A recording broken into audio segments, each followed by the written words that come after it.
Ayy, this ain't a drill. Only time I'm playing is on the field. And when I'm on the field, no, I got mad skills. And you know we bout to eat this a fast meal. Y'all gotta pay for this heat like a gas bill. We keep on coming back, so yeah, they mad still. Everyone sick, make them pay with some bad bills. Red, white, and blue like Superman, so you know we eating at the Super Bowl. Kill the competition, set up the funeral. Josh Allen catching all the shots you go for. We callin' blitz. Ready to start, we ain't calling no quits. I'm the #1 draft pick. A lot of y'all talk, but I ain't hearing it. Only listen to Keyshawn and him. Talk about the Bills, dominating on the field. All our players got them skills. Buffalo gon' make a kill. When we talk about the Bills, dominating on the field. And our players got them skills. Buffalo gon' make a kill.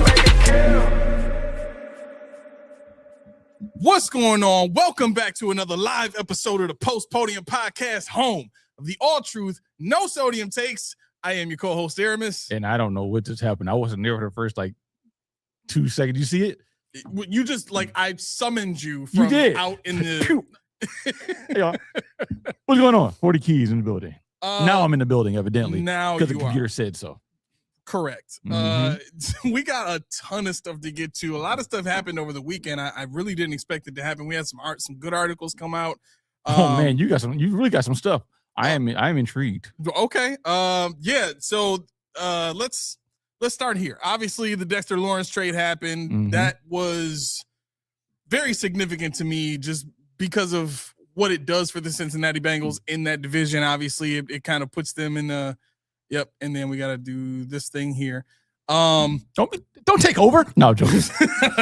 So now y'all can see. This is what I do. I do these things. It's going nuts.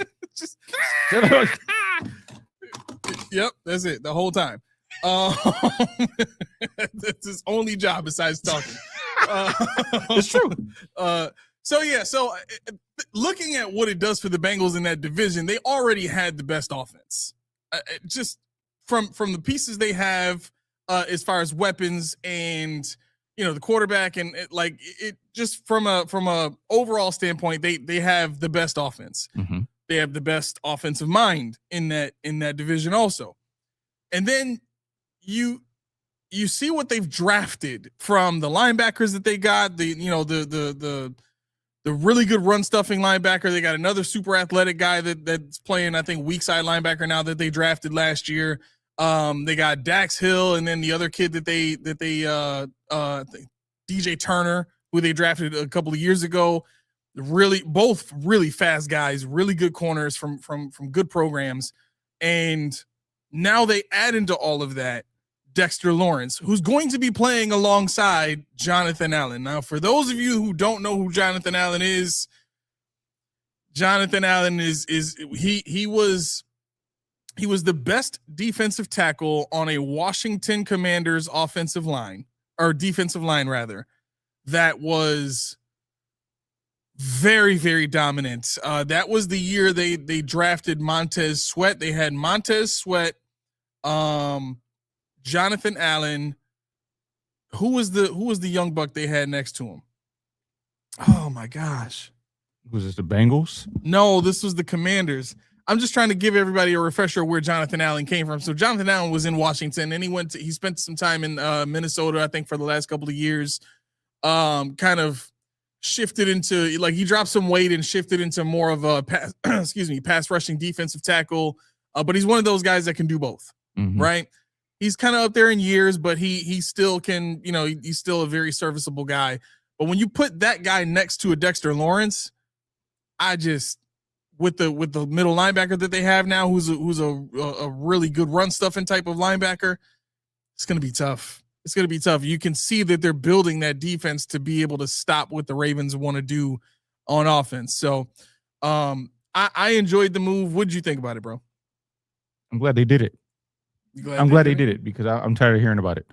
You're tired of hearing about it for us. Well, it was Darren Payne was the other guy next to him. You think you're talking about? Daron Payne. Yes, yeah. That's right. That's right. I mean, everybody knows how I feel about Jim Leonard's defense. And Jim Leonard technically runs a nose tackle 40% of the time.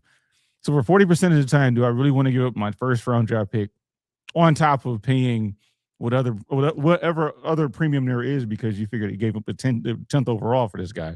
Mm-hmm. And he's paid $28 million. They gave him an extension for $28 million. I think it is. So he's there for 3 years. So 40%, $30 million we don't have, and another top draft pick that we don't have, I'm good. He's gone. You know, I would have loved to see him do the sexy Dexy dance in Buffalo. That'd have been fun, but we didn't get to see the Tim Settle Penguin. So that's true. See, that's the thing about it. You know, and this is not to go into your point. Maybe it is. I'm not sure. But my own world when it comes to Dexter Lawrence is, you know, we fall in love with names and these price tags that come with these names and what do they actually do in the system that we're going to be running. Mm-hmm. You know, we were a traditional 3-4. If you listen to the press conference today, even Brandon Beane said what I've been saying. 4-eye. Yep. 4-eye is not a traditional 3-4. So that's a whole different ballgame, a whole different can of worms. So Correct. He's looking for something that Dexter Lawrence, I mean, obviously, if it fell into our lap and it was something we could easily absorb with the money we have and draft picks we're willing to give up, sure, bring him aboard. But, you know, a nose tackle as a centerpiece, ooh.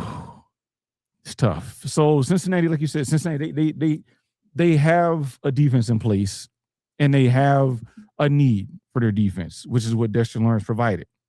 The offense is already firing all cylinders. They have money upon money upon money.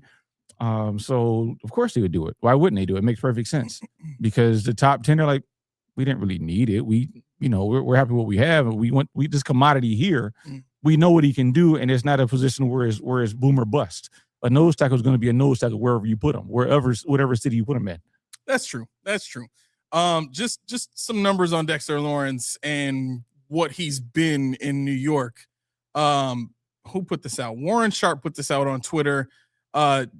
Whenever he was off the field, whenever Dexter Lawrence was off the field, the Giants were number 2 in yards allowed.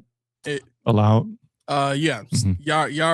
I think this is passing yards allowed, just 8.4. Yards per pass allowed is YPA. So 8.4 yards per pass allowed. The sack rate went down to 4.1%, which was 31st in the league. The EPA per pass was plus 0.13, which is 27th in the NFL. Pass success was 47%, which is 26th in the NFL, and pressure rate was 32%, which was 23rd in the NFL. Whenever Dexter Lawrence was on the field, pass success was 40%, which was 7th best in the NFL. The yards per pass allowed was 6.6, which was 8th in the NFL. Sack rate was 7.7, which was 9th best in the NFL. EPA per pass was plus 0.09, which was 10th best in the NFL.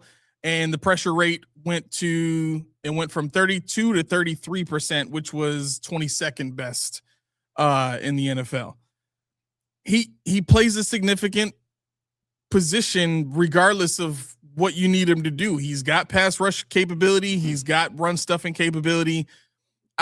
The one thing that I think he would have given the Bills had he been here is a playmaker where the Bills just have not ever had one, which is the defensive line.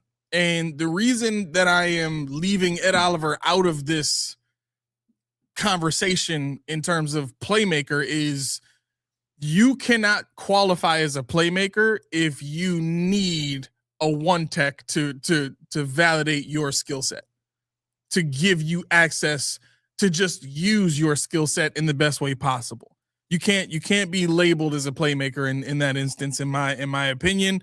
You need to be able to turn it on when you want to turn it on. We got a new member here. Oh man, Marcus, thank you very much for that. A new member. Shout out to Marcus. We got to get that horn way up and do it again for my boy Marcus. Okay, there we go. That's loud enough. Yeah, Laura, you're right. You're right. We never had a shot at Dexter. That is absolutely right. That's true. Mm-hmm. I mean, I don't want this conversation to turn into, well, if it wasn't for Brandon Beane's moves, we could have. But no, I'm not gonna go there. Yeah, I mean, look, the Bills have done what they thought was best this entire time to try and accomplish the task that they set forth. Now, I did hear, I don't know if you had a chance to hear some of the press conferences today. I listened to Beane and Brady. Okay. I didn't do Josh because he's going to say his name. It's not right. It's no diss to Josh, but he's not going to give me anything I need right now. Exactly, the most generic stuff possible. But yeah, it is funny to hear him say I'm a dad now. I'm like, like listen to you. Like, only dads can find the humor in another guy becoming a right. dad. I'm sorry. Never understand why we're laughing until you become one. Oh, you a dad now? Oh. Yep. Yeah. So in the press conference, you heard Brandon Beane kind of talk about how they identify where they're going at certain picks, right? And it's it was a little ominous, a little what's the word I'm looking for? Ambiguous. Mm-hmm. It was a little ambiguous for just because he said what he always says, which is we don't want to go into a drafting for need, which every GM will tell you we don't want to have to draft for need. That's like the quintessential I would love to live in Hawaii. You know what I'm saying? Like everybody, of course, do you want to live on a beach? Yeah, I'd love to live on a beach, right? But then he started to talk about how, it comes down to, is the guy a good football player?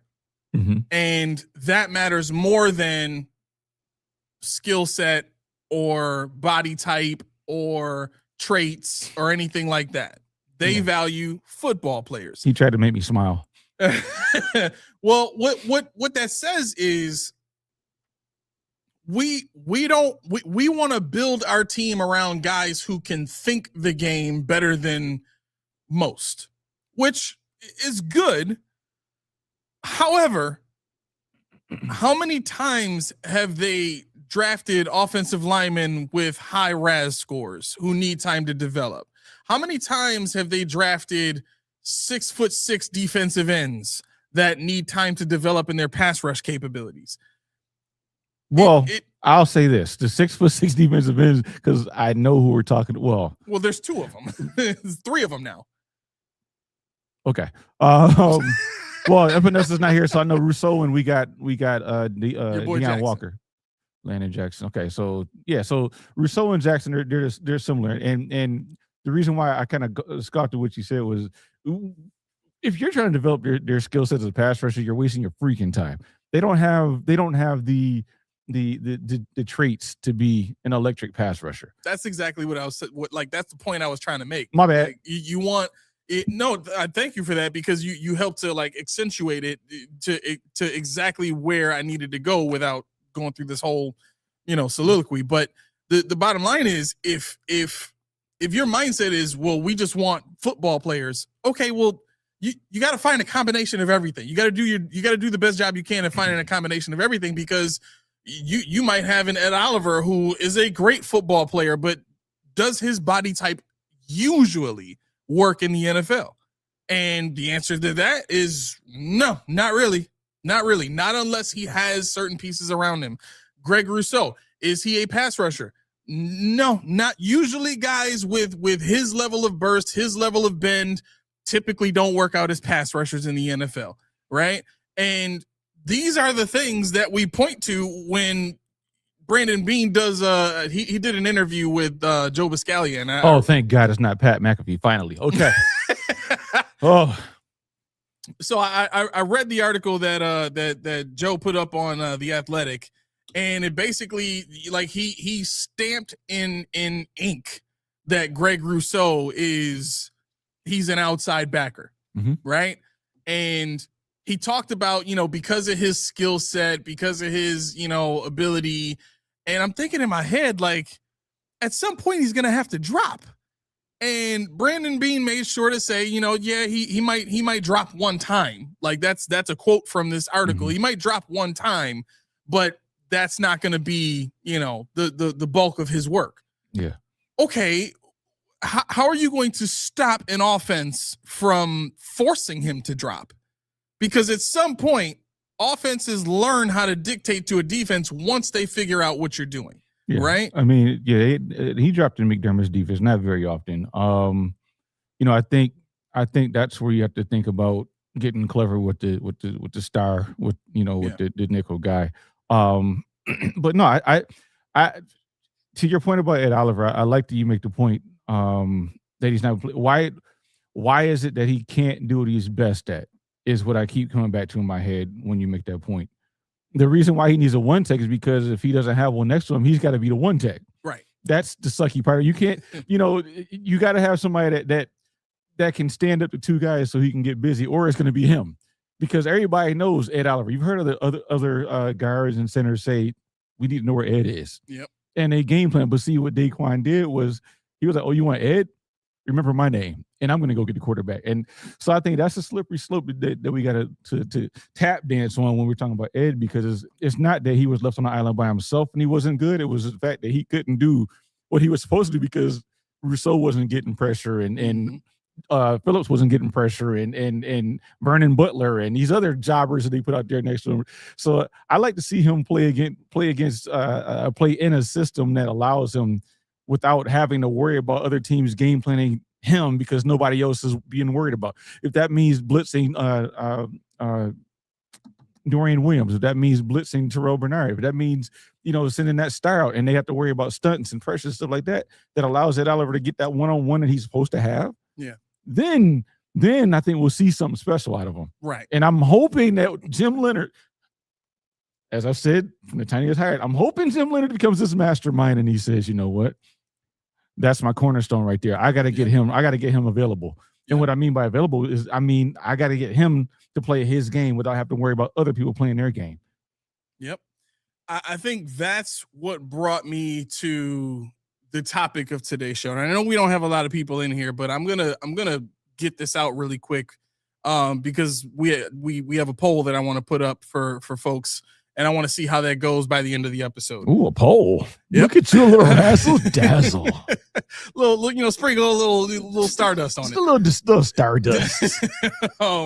So the reason I think this is an important conversation is because a lot of this is going to dictate what we see either at 26 or whatever they get when, whoever they draft when they, I shouldn't say when they, if they trade back and just, decide to select in the second round instead.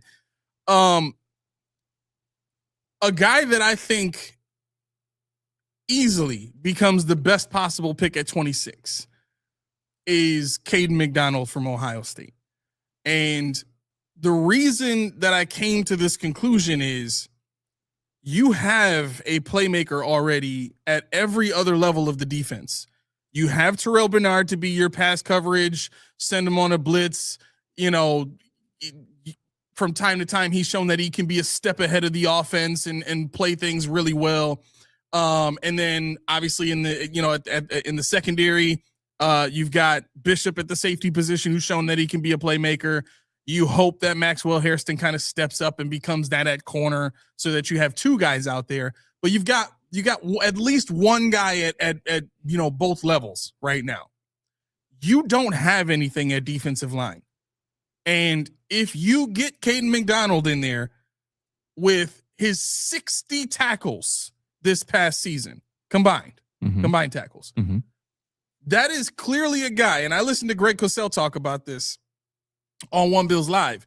When you have a guy like that can hold the point of attack, but still maintain his balance to get tack. He had 31. Is it 31? I think he had 30. Let me just pull his numbers up really quick. He had 30-something tackles just on his own. And even that is high for a run-stuffing defensive tackle. Let me get to his – no, that's Bills all time. So, okay, yeah, I just put up 65 combined tackles. I think he had like 31 solo tackles and then 34 assisted tackles, which got him to that 65 combined number, if I'm not mistaken. That's feasible. Yeah, but the bottom line of it is when you have a guy, and this is without any pass rush, right? What that does for your defensive line is it creates a scenario where you're as effective as you need to be against the run to force teams into passing situations. Okay. Now, how that helps this team and how that makes Kaden McDonald the ideal playmaker for this defensive line is when you're able to be as good as he will make this defensive line against the run, and you put teams in clear-cut passing situations, Kaden McDonald doesn't need to be a dominant pass rusher at that point in time. He just needs to be nimble enough and strong enough to take up two blockers to do what? Open up things for Ed Oliver. If you open up things for Ed Oliver, you're guaranteeing Greg Rousseau's on a one-on-one, and Bradley Chubb is on a one-on-one. That's what you want ideally for this defensive line. You don't want two pass rushers in the middle. You want a guy to unlock your who's supposed to be your stud at defensive tackle, which is Ed Oliver. It's the reason why you decided to give him the big contract in the first place, because you expected him to become a playmaker for you.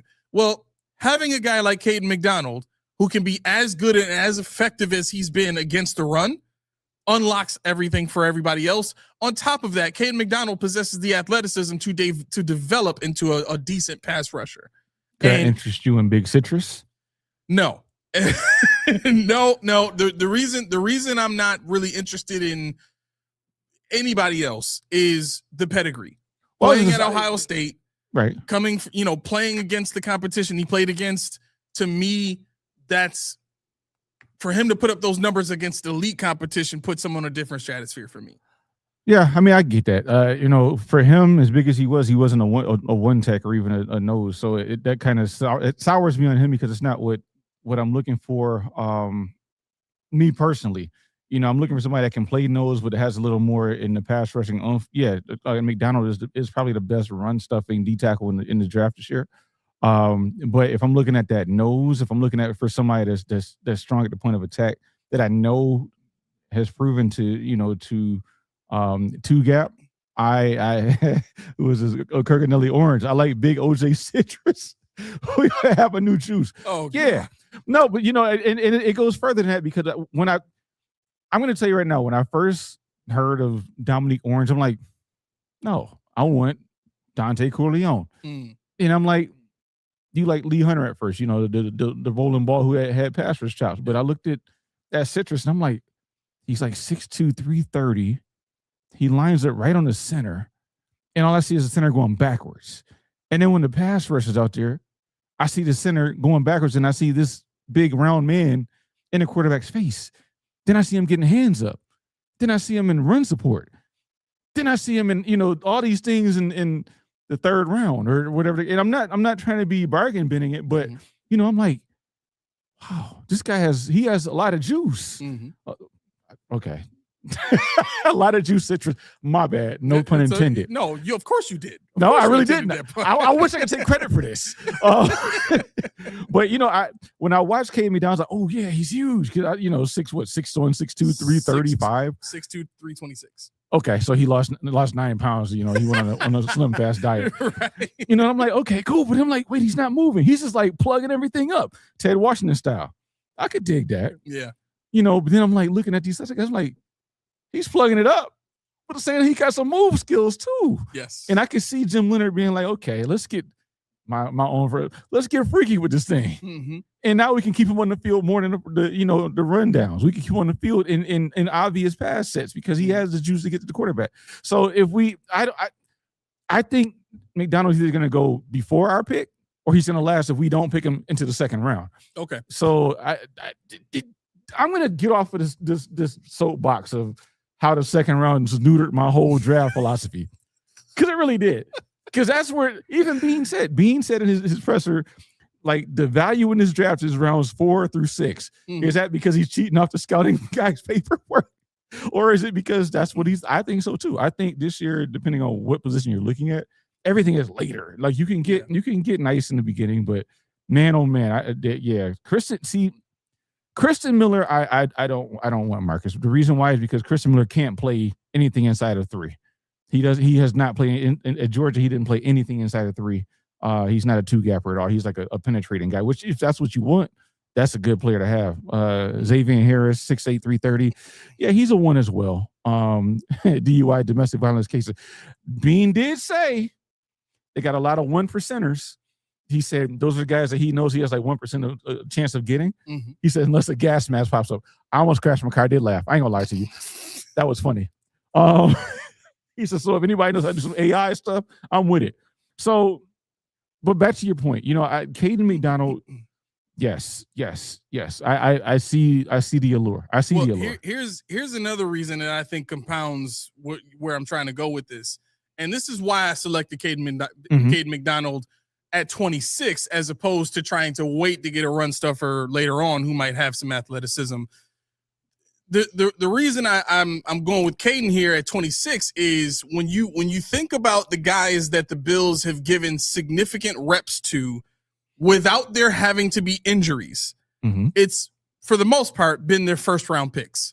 These are the guys that they typically trust to come in and get significant reps immediately. Even Dalton Kincaid got it. Now, Dalton Kincaid's was more so due to injuries. That's when he started getting more, but you could see them trying to work him in earlier, as opposed to a guy like Deion Walker, who really only got in because of massive injuries on the defensive line, right? And TJ Sanders underperforming. Exactly. Yep. So that's why your 4th round pick goes in and gets significant reps.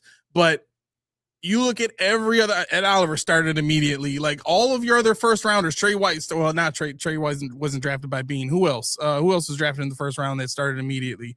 Okay, so you got Josh, obviously Tremaine, Tremaine. Tremaine Edmonds started a minute. Ed Oliver, 2020, we didn't have a first. That was Epinesa, who didn't start originally. 2021 was Rousseau. I think he started immediately. 2022, that would have been Kyer Elam, who never started ever in life. But they got Christian Benford in there. Why? Because Kyer Elam couldn't do it. Yep. Right? Who else? So after that was what, Kincaid? So Allen and Edmonds, then Oliver, then Epinesa, then Rousseau, then Elam, then Kincaid. Keon Coleman was 2nd round pick, and then Hairston. Now, the only reason Hairston didn't start right away is because he was hurt. Right? So when I'm looking at the guys that they typically plan on giving significant reps to, it's going to be the 1st round picks. The later guys are the later guys. Why? Because something about their game needs time to develop. And typically those guys get sprinkled in here and there, or they get significant reps due to injury, right?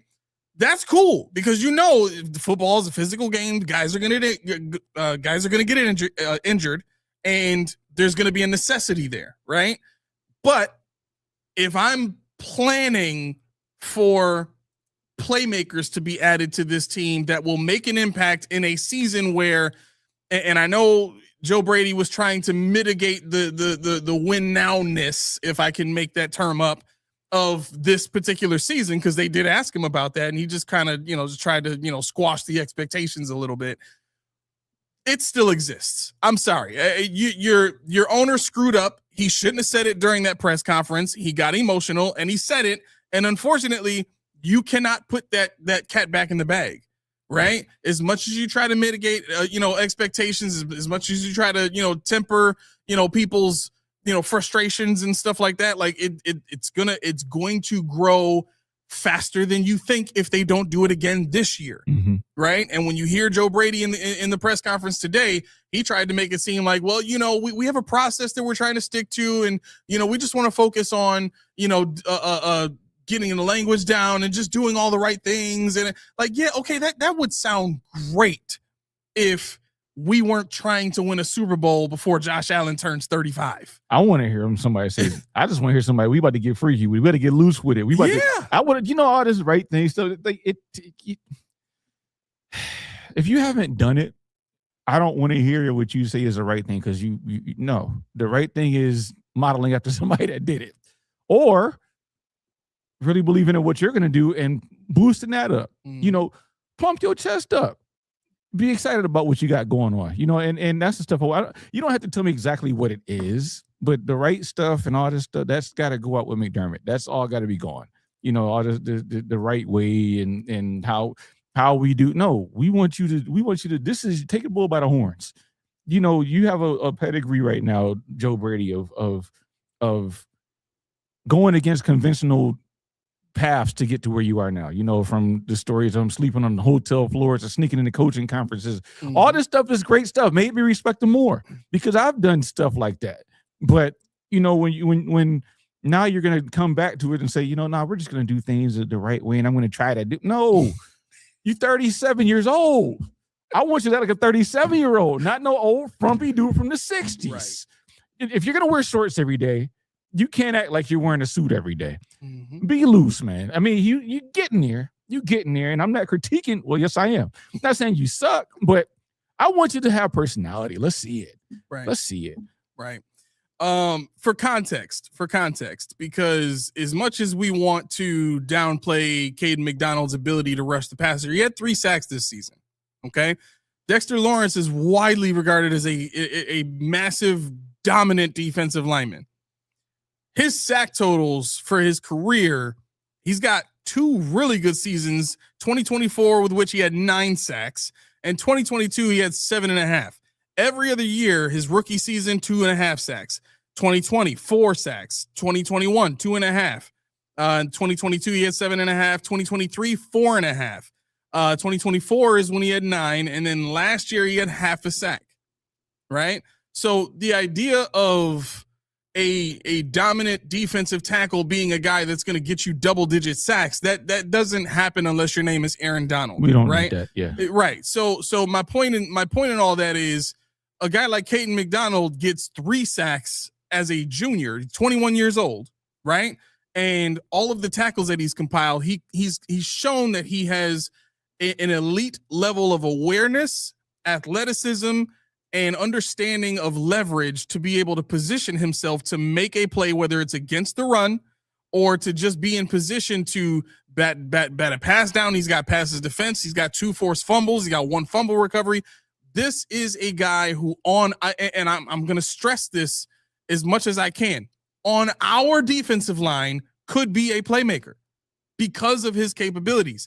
And when you combine that with, okay, if he's a first round pick, he's going to get more burn than a guy that you would draft in the 3rd or 4th round.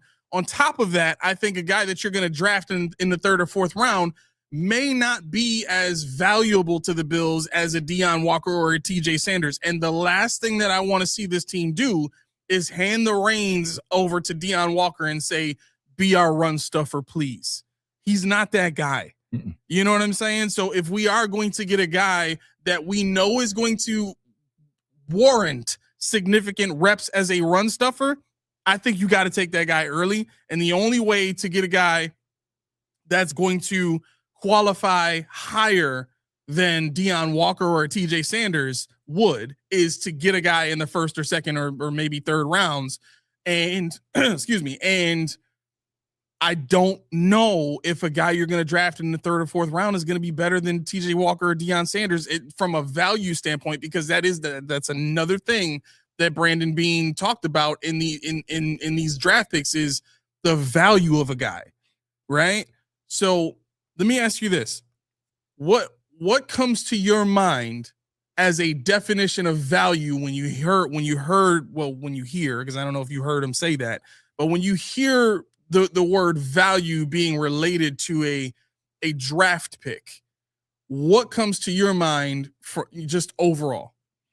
I mean, honestly, it really depends on who's there. You know, when Bean says value, well, just like as a scout, how? Well, like, yeah. When I'm looking at scouting, I'm looking at obviously the best player available. Obviously, and that ranges all positions.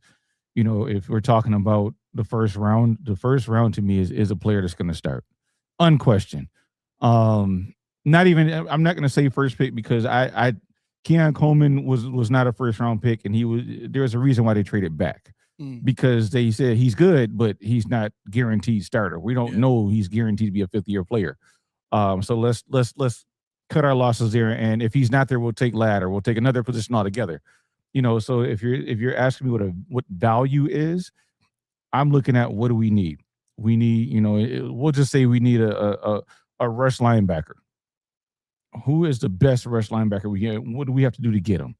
You know, that's the value for me. Is his value at 20th overall? In other words, is the value for him We'll say Rousseau in the first round draft pick. We'll say, is his value,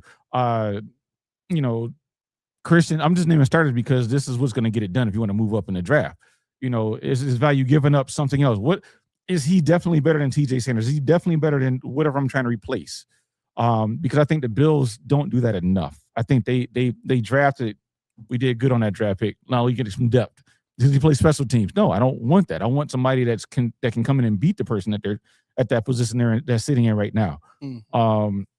If they can't, or if there's if there's a question doubt about it, I'm not drafting that guy. That's just where it is. I don't want him. Yeah. I think what I heard when I heard Bean say value, on a draft pick, I think a lot of what you said is exactly it. The thing that I don't like about what I think he means is we've seen Brandon Bean draft players that are that he would consider versatile. Yeah. And he even mentioned that again in this press conference, just kind of talking about, we don't want a player that is one dimensional. And I'm paraphrasing, what he said, but he wants players that can do a lot of different things. Now I know a big portion of that is coming from the expertise of what's the defensive coordinator's name?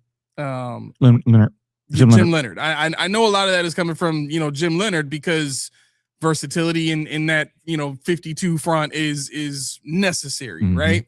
You need guys to be able to pass rush, drop, set the edge, all that kind of stuff, right? And that's cool. But when you it seems like they force that to the forefront of their decision making. I think it often robs you of a better guy that can probably help you a little bit sooner.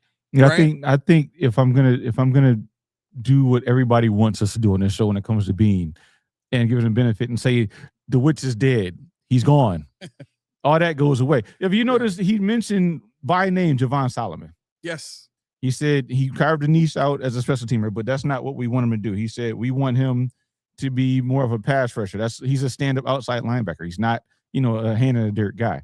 Now, he said Jim Leonard's looking at the roster saying, okay, this guy does that guy does that.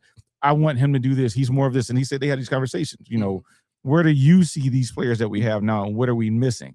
I like that Bean went to the guy, but what I didn't really care for was when he said, we're having conversations and we give our input. I'm like, I don't want your input. I want his input. You go get what he tells you to go get, because he threw a little subtle jab at McDermott in there. He said, now it's not somebody trying to get their voice across. It's more of a thing. And I'm like, that's cool. And Daquan put in here, he said he expects the draft to be different. The priest is going like the priest. Who else the priest? McDermott. Yes, he's the priest. Got it. He's the choir boy. I understand now. But yeah, no, I think your point and what I'm looking for in this draft, because one of my questions was, what is your best case scenario? Now, what I'm looking for in this draft is somebody that can't do everything, somebody that's elite at something. Whether it's Casey Concepcion, who runs routes better than NFL players right now, is faster than NFL players right now, has to get to it like NFL players don't now, but can't catch everything. I can live with that because the traits that you display are elite. I want elite guys with elite traits. I don't want guys that are good at everything, because good at everything doesn't get it done. I want teams to be like, you know what? He's deficient here. Now let's figure out how to get him better there. But when you're talking about these good enough guys like AJ Epinesa, what was he bad at? Nothing. But what was he elite at? Nothing. And you see where that put him. Right. That got Von Miller. That got Michael Hoyt. That got us, Malcolm Floyd or Leonard Floyd. That got us all these guys because you drafted him in the second round, but he was good, but not elite anywhere. Greg Rousseau. You saw what everybody, Brandon Bean, is for you, bitching and moaning about Greg Rousseau's contract. He got paid, what, $20 million, $17 million a year? Yeah. What did Will Anderson just get? Much more than that. 50 mil. So that's why when people say that contract, I'm like, he got paid like an edge setter. He got paid like it is a top tier edge setter, which is what he is. So you look at what he's going against. Yep. You look at well, James Pierce ain't getting nothing no more, but what Mike Green is going to get when you look at those contracts. Yeah, Greg Rousseau got paid correctly. Yep. But the thing is, why is it that we keep getting those guys? Is it because McDermott said, no, I want guys that are not deficient anywhere, but just not great. I can get away with that. But now he's gone. Now we got to be more aggressive. Now we got to see if we keep drafting the way we did before, which is now tells you that Brandon Beane and Joe Brady like that. Mm-hmm. Or is it that really now, people in the chat, yeah, he's definitely going to be different now. We don't know. You just reminded me of a point before I get to this point that in a conversation that I was having with Coach D. Mm-hmm. I think what you brought out is something very unique that really every team does, but nobody really pays attention to, which is they are projecting most of the moves that they make on 2 to 3 year projections, right?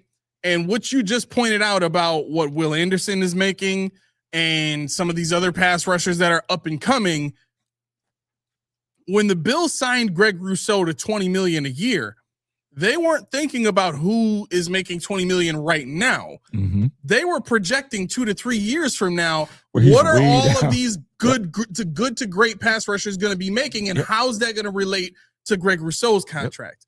And now that, $20 million that he's making this season looks a whole lot better compared to 50. It looks right. It looks like he's where he needs to be in that hierarchy. Yep. But when they gave him the deal is what matters to me the most, because at that point in time, is he a good player? Yeah, but not a player that I needed you to project out as, well, we want him on the team because we know he'll be a mid-level contract for a player that we think is slightly above mid-level, or they could think he's way above mid-level and they just got a great deal on the player. Mm-hmm. Whatever the case was, you still weren't getting the production to justify the contract. You haven't since you gave it to him, right? You really haven't. And they will be the Bills, will be the first ones to tell us, well, if you're going by sacks, you're mistaken. That's you're misrepresenting, or however they want to categorize it. Like you're looking at Greg Rousseau the wrong way. That's not what he's best at. It's not his skill set. Well, then why the hell is he at defensive end? He's not. He's outside linebacker. Now. Well, yeah, no. Look at the precedent though. They did this with Ed Oliver. Remember our first season, our first year on the show. He got paid. I think it's like our 5th show. Yeah. 5 years. All 9 of you that were watching back then. Whatever. But it's you had a fit about it. But you also pointed out how Rousseau's contract is structured. After 2 years, he's gone. Or he could be. Yeah, he could be gone. Yeah. So, I look at the contracts and how they do these things, and I'm like, okay, it could be smart.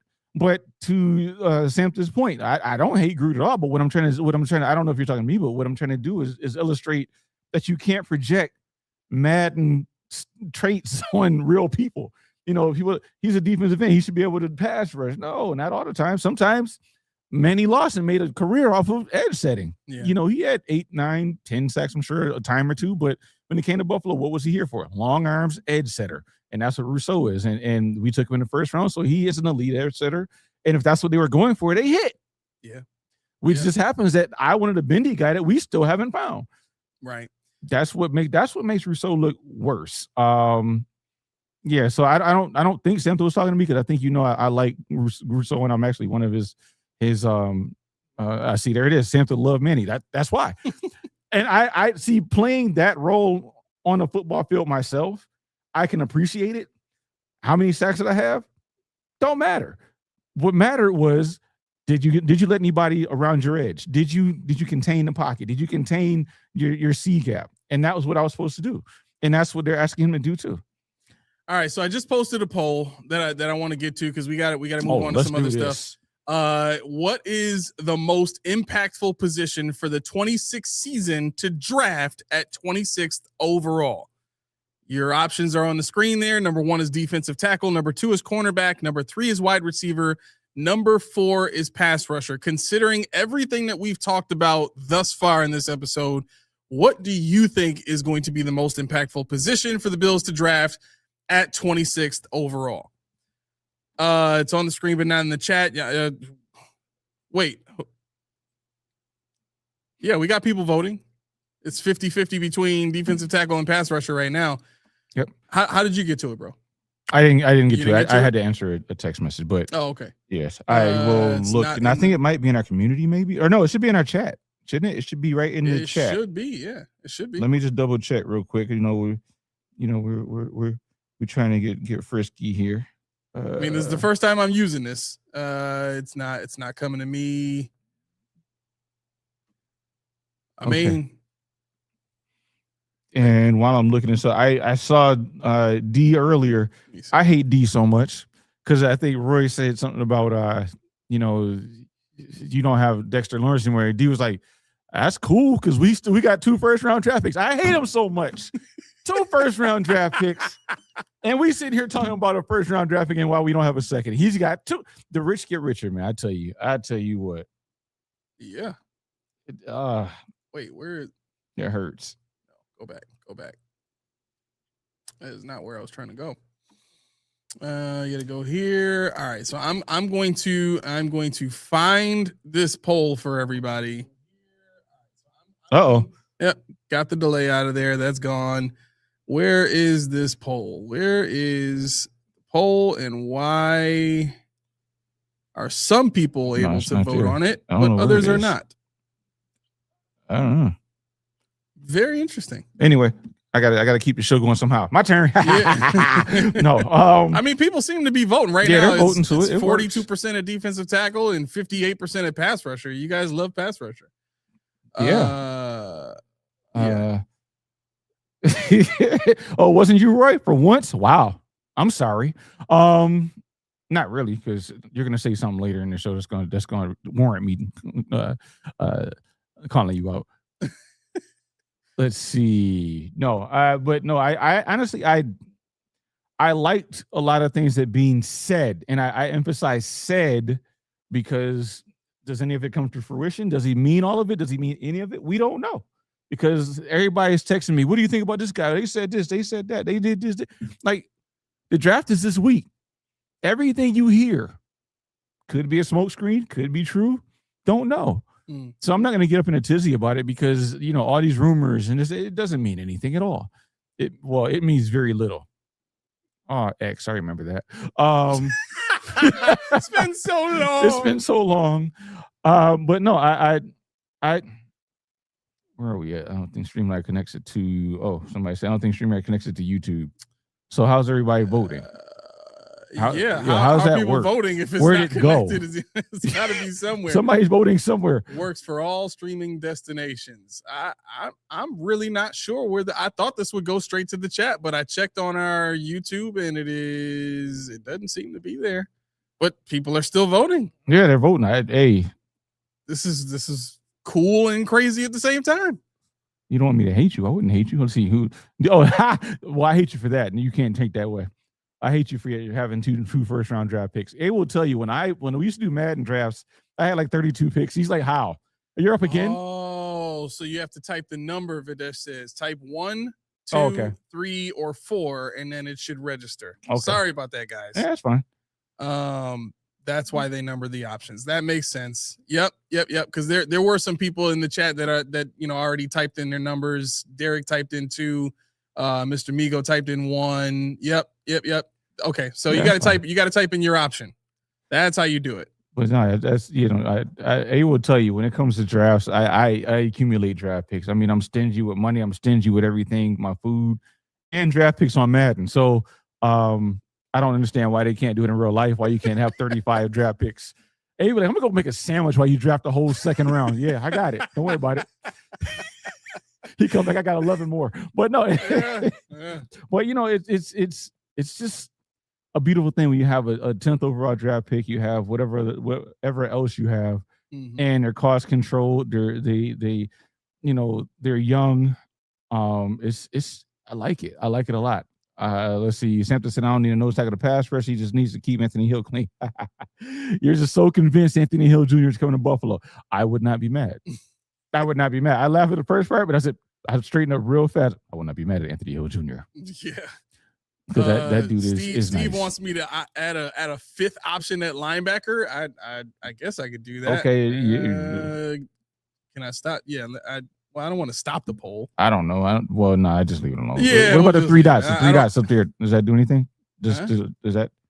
Nope. No, I can't reset it. Nope. I don't want to stop it. Yeah, we'll just do other. Okay. High draft picks are tied to your record. I know, but that 10th isn't. That 10th overall is not. That was a trade. So I know high draft pick, but I don't even care about high draft pick. It's just the fact that they have, a lot of balls in the lottery, whatever you call it, a lottery tumbler. Yeah. It's just exciting to me when you think about, everybody mentions, and this is a question I thought about earlier. Everybody mentions DJ Moore and how getting him for the second is just like a no-brainer. You're setting third. Mm-hmm. My question to you guys, and you can feel free to answer too, is what does he have to do to justify that being a hit?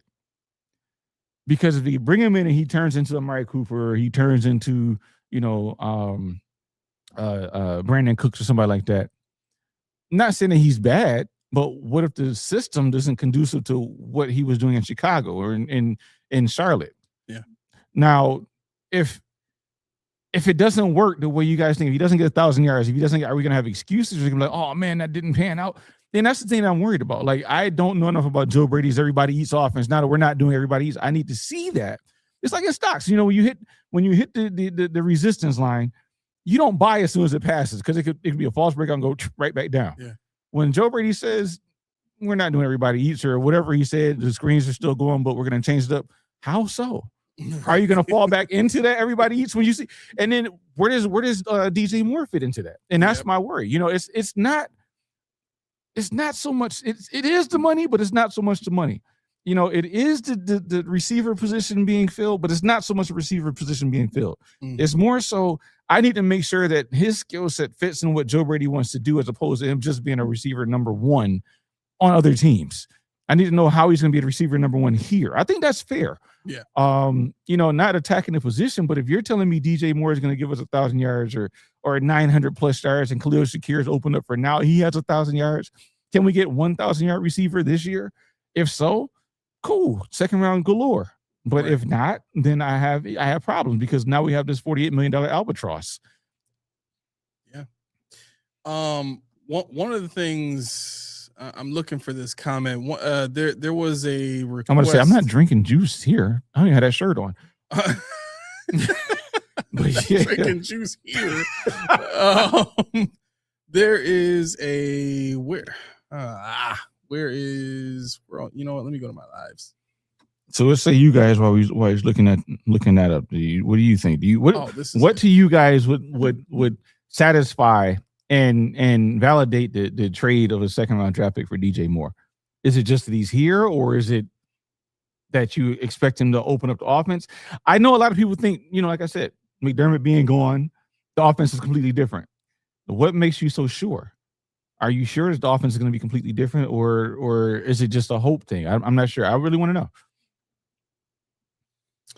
Okay, so this is let me see if I can pause this. Yep, I can, and bring this back here. Oh, shoot. No, stop. All right, so shout out to J-Ham for sending me this. I have an initial reaction, and obviously I think this warrants a little bit more research. I told him I would get to this either this episode or Friday, but Friday is going to be like draft coverage, so I don't think we'll have plenty of time to talk on Friday. You think so? Well, we don't have a pick until 91, so that's third round. We got the whole second round. Yeah, I mean, we're gonna be talking about what happened in the first round. We're gonna be having. I'm having Kaden McDonald at 26, and right, yeah.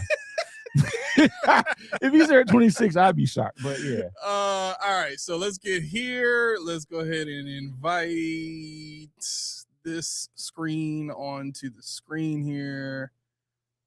Bam. All right, that's what I wanted to share. Okay.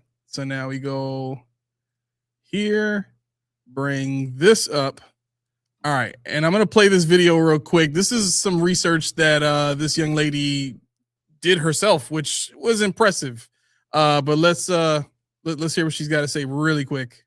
Which general managers in the NFL have actually made their franchises better through the draft over time. So not only do they draft well, but they have taken a broken situation and completely rebuilt it. So I built a regression model, and across 10 years worth of data, comparing all 32 current general managers, Brandon Beane, the general manager for the Buffalo Bills, has produced the largest drafting turnaround in the entire league, and it's not even close. This chart ranks every general manager by how much their draft quality has changed. So green means improved and red means declined. The number on each bar is the change in average residual per pick, which is the difference between how good a pick actually turned out to be versus what a pick at that slot is statistically expected to produce. So for those of you who can't see it that well, Brandon Beane is right there at the top. This super long green bar here, that's Brandon Beane right at the top there, being the best in this graph that she created. So a positive residual means the GM is consistently finding players who outperform their draft position. And then a negative residual means they're getting less than expected. Now, the purple hatch bars that you see, these are GMs who have been in place the entire window. So from 2016 to 2025. For them, it's not a before versus after a hire. It's the first half versus second half of the decade. Did they get better or worse over time? And before I get into specific examples, I want to emphasize that this is not meant to be a team performance ranking, because a GM can be drafting well on a losing team or drafting poorly on a winning team. I just wanted to see who has improved their ability to find value in the draft alone. Now, at the top, we've got Beane, John Lynch in San Francisco, Nick Caserio in Houston, Brad Holmes in Detroit. These guys have taken over franchises that were drafting near the bottom of the league and turned them into elite talent evaluators. Then at the bottom, you have people like John Robinson from Tennessee, Brett Veach from Kansas City, Mickey Lunis from New Orleans. All three saw their draft quality decline significantly. And of course, we've got Jerry Jones, who has been running Dallas for the entire decade and seen his drafting edge erode considerably in the second half. I thought it'd be really cool to see which general managers. Okay. So okay, thank you, Leah Camerano. Yes, thank you very much for that. And thank you, Jayham, for sending that to us. So here's what I want to start with regard to her research. First and foremost, the data that is necessary to create create the graph that she created is heavily reliant on the success of later round picks. Because if you take into consideration every team that was, in the success, like the high success area, first and foremost, all of those teams have franchise quarterbacks, right? CJ Stroud, Brock Purdy, Josh Allen, all at the top of the list. The Chiefs, however, with the way that they've been drafting, it really has not been good. But that's Andy Reid's nature, is to take guys that are not that great offensively and turn them into, weapons. Now, defensively, I think is what has costed the Chiefs most of their position on that graph. The reason I think this data is kind of biased towards later round picks is look at how many later round picks the Buffalo Bills have had every year since Brandon Beane has been here, right? I haven't finished my research, but I'm willing to bet that Brandon Beane has one of the higher amounts of later round draft picks amongst the entire NFL, where more teams are trying to trade up and get higher to get players they want. The Bills have been one of those teams that are kind of resigned to trade back. They usually stack picks. They enjoy drafting those later players, and due to the nature of the roster construction, those later round picks have a higher chance of making the roster on top of that, right? So I guess my main point in information like this is I'd have to be sure about all of the context that went into the data, because judging a GM's success rate on draft picks has to be highly dependent on a certain criteria. It can't just be, well, I think these players are good. You have to have some data that supports that. So I'm even willing to try and reach out to the lady to see if we can get her on to talk about this graph that she created, and we'll get to that. Yeah, I'm glad you said it, because I was like, must be stuck on. I don't understand, what the criteria is. I didn't get it. Yeah, I mean, sure. And this is, like I said, this is definitely not going to be the day where I poo-poo on Bean. I can guarantee you that. Mm-hmm. I just don't know. You give me a big green line and 7 rounds, and how many draft picks, how many trades did they make? How many guys busted out? Yeah, pause. Whatever. How many guys? How many people went somewhere else and were good? Is that accounted for? Like, did you go to Pro Football Reference and say, oh, this guy was a Pro Bowler, but they're not on the same team anymore? Right.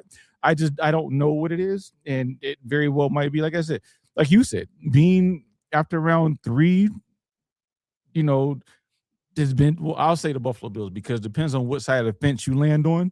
Because some people say the draft and the free agency suck because McDermott said I want all this, and the same people say, well, no, Bean did this, and so who was really in charge of 53? Because you're giving 2 guys who are completely different control of the 53. Right. When it's good is this guy, when it's bad is this guy. When you don't know it's somebody else, it's ambiguous, which is fine. Because we don't know. You know more than I do, but I'm not in the room to know exactly what goes on in the mock draft room or the big board room, where who's pounding the table the hardest, is Bean cowering, is McDermott not getting.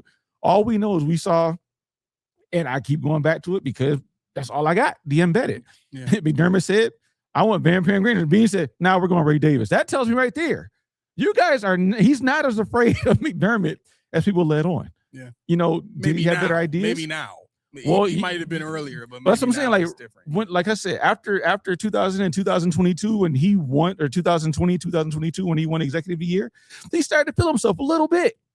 So if you're telling me, that McDermott was an overlord, and that's why I have a hard time saying now that he's gone, everything's different. Mm-hmm. Because after 2024, you couldn't tell me that Bean isn't feeling himself a little bit and saying, I'm doing this instead. I like that. I like this, which is his prerogative. Right. Which is what he's supposed to do. So I'm not poo-pooing him on that, but I'm not going to say it didn't work. It's McDermott's fault. Yeah. That's hard for me to do. Yep. Albert was out. Go ahead. I like this comment from Steve. Says, the waiting is the flaw. All GMs miss. The good GMs hit early and miss late. Bean misses early and hits late. And the bad GMs miss everywhere. That's why better teams have stars. We have depth. I think that's a very good, nutshell of everything that we just saw in that video, and really Brandon Bean's career, right? Mm-hmm. As a general manager here. I don't think having the depth that we have is a bad thing. I think it takes a very talented GM to build a team that has as much depth as we've had consistently throughout the years. We've never been a top-heavy team. We've never been a team that couldn't get a guy to come in and be solid whenever there's an injury. And there is a level of skill involved in that, mm-hmm. right? So, again, this isn't the podcast to come to for, to point the finger and say, you guys hate Brandon Bean and you think he sucks. No, I again, as Steve put it, and I wholeheartedly agree with his point, I think this team has been one of the best teams in the league at building depth. Yeah. But when it comes to finding those star players to then take that depth, put that depth on the superstar's shoulders and push it up to the next level, that's what we've been missing the entire time. And that's what it seems like Brandon Bean hasn't been able to find after Josh Allen. Yeah, I think if you want, we can assume it's Sean McDermott being scared. I mean, we've seen him cower in big moments, in the playoffs, but some lends to the fact, like Brandon Bean said, McDermott's gone now.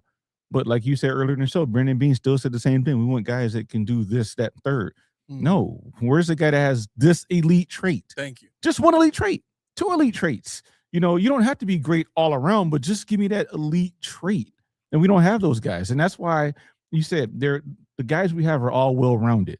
And that's why people always talk about how our team, we have a bunch of players that know the other team wants, because they don't have that trait. They don't have that it factor, and before somebody tried to say, oh, well, you can't get that if you draft at 26. Yes, you can.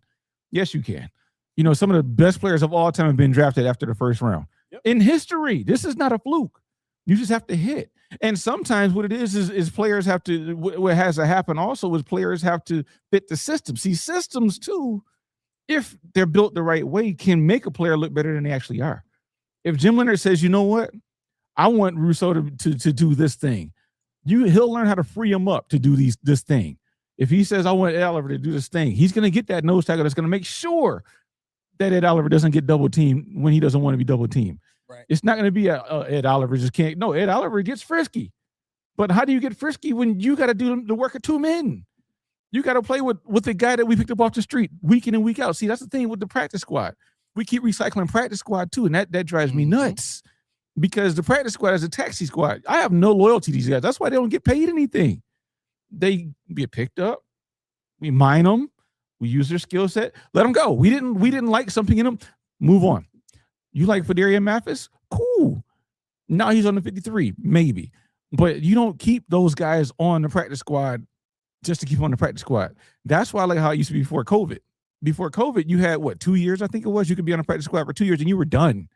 You were done. There was no, you couldn't be vested. There was no veteran practice squad spots.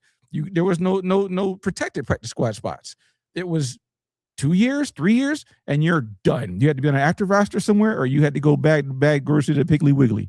And that's just what it was. Now it's like, oh, we want to go ahead and stash. What's the guy's name? Christian Kirksey. We want to go ahead and stash Dane Jackson. We've already had. We want to go ahead and stash all these guys that played 10 years in the league, whatever the case may be. They're journeymen. They're not good, but let's stash them. Yeah. You know, in hopes maybe we'll elevate them. No, that's not how this works. But see, what that does is teams that are active, it was a beautiful thing because they were in on Monday, they were gone by Wednesday. Buffalo, they let them go to get picked up somewhere. They come back.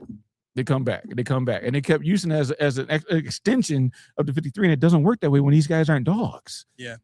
Daquan says, no, hell no. That's like saying I can never bowl a strike, but I'm outstanding in picking up spares. And that's exactly what we're saying. Man, if this is fair, I'm that's cooked. Exactly what it is. Listen, there's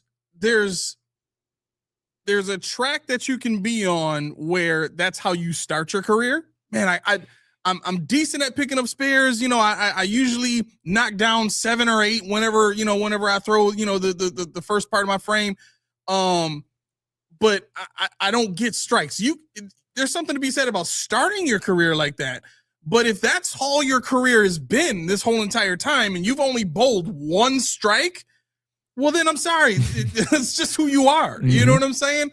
And there's nothing wrong with admitting who you are, from the reality of the data that's been tracked from your experience and what you've done, right? But you still have to have a desire to have better. You can't say we're going to trust the guy who has shown us for 8 years now that he can only bowl a strike 1 time, and we're going to believe that he's going to do it again. Like, right. I'll put it like this. If I told you that you could have the job of your dreams, but you were only going to get a paycheck once every 8 years, you taking that job? Nah, bro. I can't afford to live that way. I can't afford to live that way. If you got married to somebody and they told you we can only have sex once every 8 years, and in that one time, that's the only time you will ever orgasm, you down for that marriage? Be going dark. I'm sorry, but that's what this is like. You want us to praise and love and build an island for a guy who's only giving it up once every 8 years. That's what he is. There's nothing wrong with that. Again, like Steve said, he's great at building depth. With Josh Allen at the helm, this team will always be in competition. They will never be a terrible team.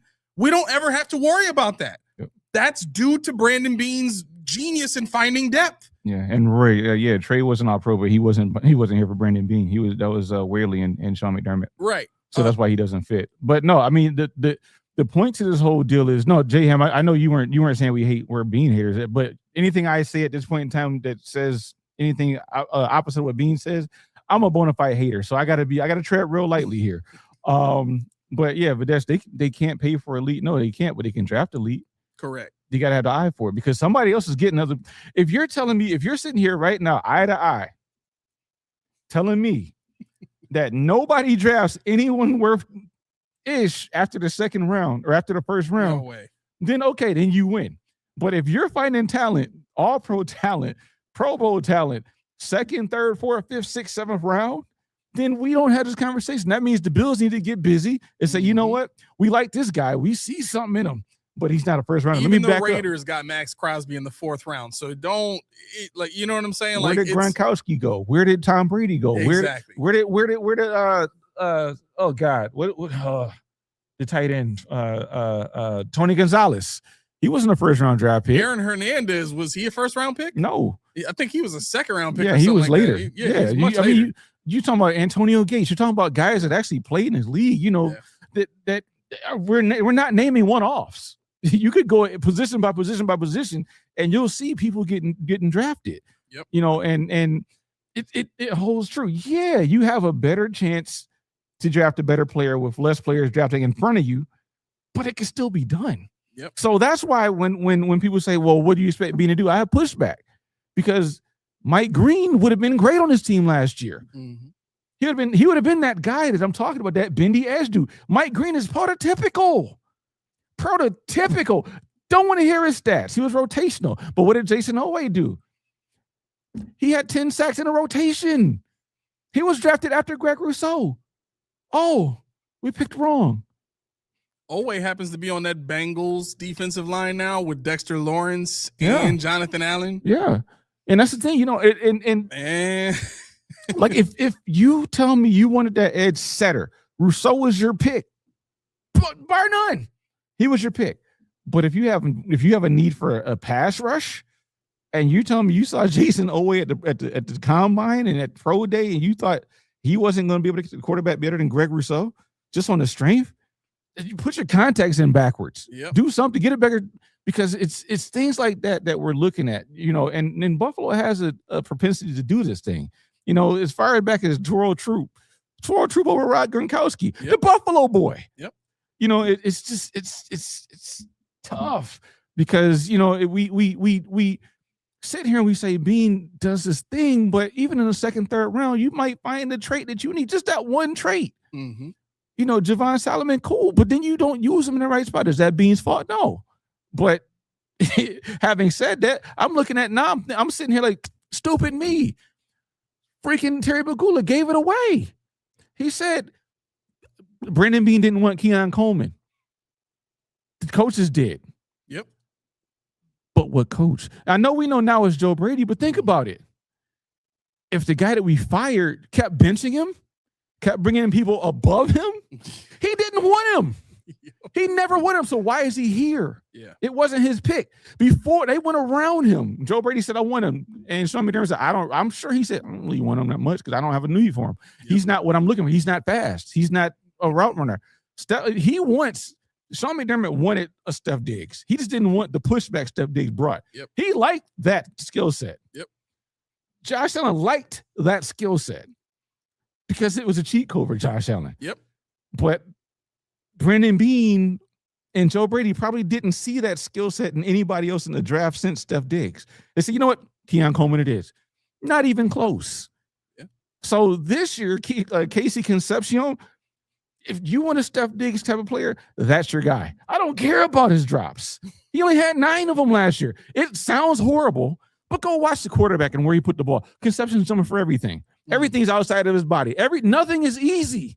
But when he caught it, he took that bad boy. He went to town with it.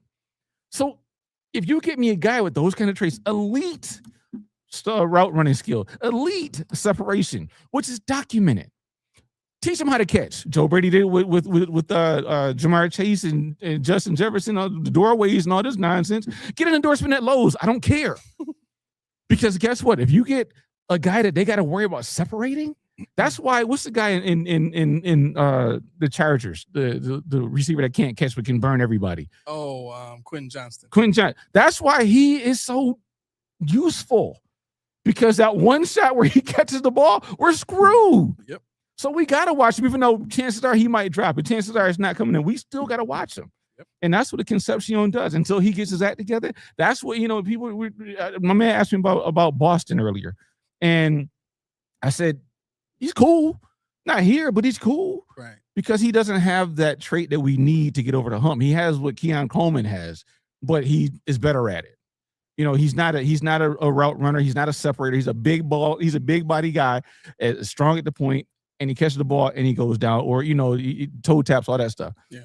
We got a caller here. Yeah, go ahead. Listen, to be clear, our phone line is only going to be open till 7:00. Okay, so if you don't call before 7:00, we're not going to be able to get you. Yeah, because normally I have to go to work. So no, but we're gonna make that a thing going forward. We're gonna open the call line from 6:30 to 7, just because we usually start the show off with stuff we heard and all the stuff that we have to get out, and then we'll have that period of time for everybody to call in with their questions and comments and stuff like that. But I want to try to make sure that we're not taking calls like right up to when you got to go, and we have plenty of space to close out the show. So, with that being said, hey, what up, man? Well, I mean, hey, what's going on, fellas? How you feeling? Like? Oh, I'm feeling all right, man. I ain't gonna hold Josh up. I know I'm a Giants fan. I know this for Bills fan. I just was saying what's up to y'all, and don't want Keys to be hating on me, man. It's good hate, man. It's good hate, man. I wish I had those draft picks. Yeah, buddy. Yeah, I hope y'all fellas get what y'all want in the draft, man. Y'all some diehards over there. I appreciate you, brother. Yeah. But I'll let y'all Bills fans chime in. I know y'all like to talk to y'all Bills fans. No, man, and it's funny. You're a Giants fan, but you're a regular here, so we definitely listen to you like everybody else. I forget about the Giants thing just for a moment. Yeah. I mean, I like y'all show. Y'all be having some good content, whether you're Bills fans or Giants fans. I love y'all content. I appreciate it. Thank you, man. Really appreciate that. Okay, y'all. All right, talk to you later, man. Take it easy, man. But yeah, that's the thing. You Concepcion is a kick return man, punt return man. He's a jack of all trades. I think he had a couple he took to the house, so he's a weapon. Being local, being from Rochester, his dad playing for UB, his dad's a Bills fan. I don't really care about that part. But I know his dad could ball, and I know he can ball. Yeah. So I'm like, at 26, if he's there, which he may not be, that would be a look for me. And I think for who was it? Was it Albert earlier? He said, "Man, all y'all picking DT at 26, y'all crazy." But I think that wide receiver, it quells a lot of stuff, because if you look at what the Bills are looking for, Migo, I'm saying I don't think he's gonna make it to 26 either, but I think that's what we need to be hungry for. That kind of player Hartman practice squad. Yeah, he's been in the league like 6 years and he's on the practice squad. I can't stand it. I can't stand it. All right, really quick. We got a couple. We got some backups we got to get to. Yeah. Alton says, "Do you want to be the Bengals? Lots of high-end talent, no depth, and playoff misses." Can we take Joe Brady with working legs, or just put Josh Allen on that team? Because if so, yes. You know what? I'd even start here. Do I want to be a team that beat the Chiefs at their absolute highest in their dynasty and made it to a Super Bowl? Yeah, I'd rather be that team than be the Buffalo Bills, who have just kind of sniffed it here and there with 5 consecutive losses to the same team that the Bengals beat to get to a Super Bowl in Kansas City, by the way. I'd rather be the Bengals. I don't think we're saying, to be real though, seriously, because I was kind of being facetious, and I don't mean to sound like I'm dumping on Alton, but in all seriousness, I don't think we're saying that we would rather be one over the other. I think what we're saying is we want to be a combination of both. And what I don't want this conversation to turn into is whatever criticism we give, somebody is kind of pointing a gun at us from the exact opposite position. Well, you guys would rather be a top heavy team? No. We think it's possible to be a complete team, like some of the 49ers teams that we've seen, or even some of the Ravens teams. I mean, heck, when the Chiefs went to their second Super Bowl, they were a very complete team. They were a very complete team. Yeah. Like, their defense had enough playmakers to kind of supersede their defensive ranking and do something in the playoffs in the Super Bowl. So that kind of stuff adds value. I think that's great. You just said that. I didn't want to cut you off, but I did, because you hit it right on the head.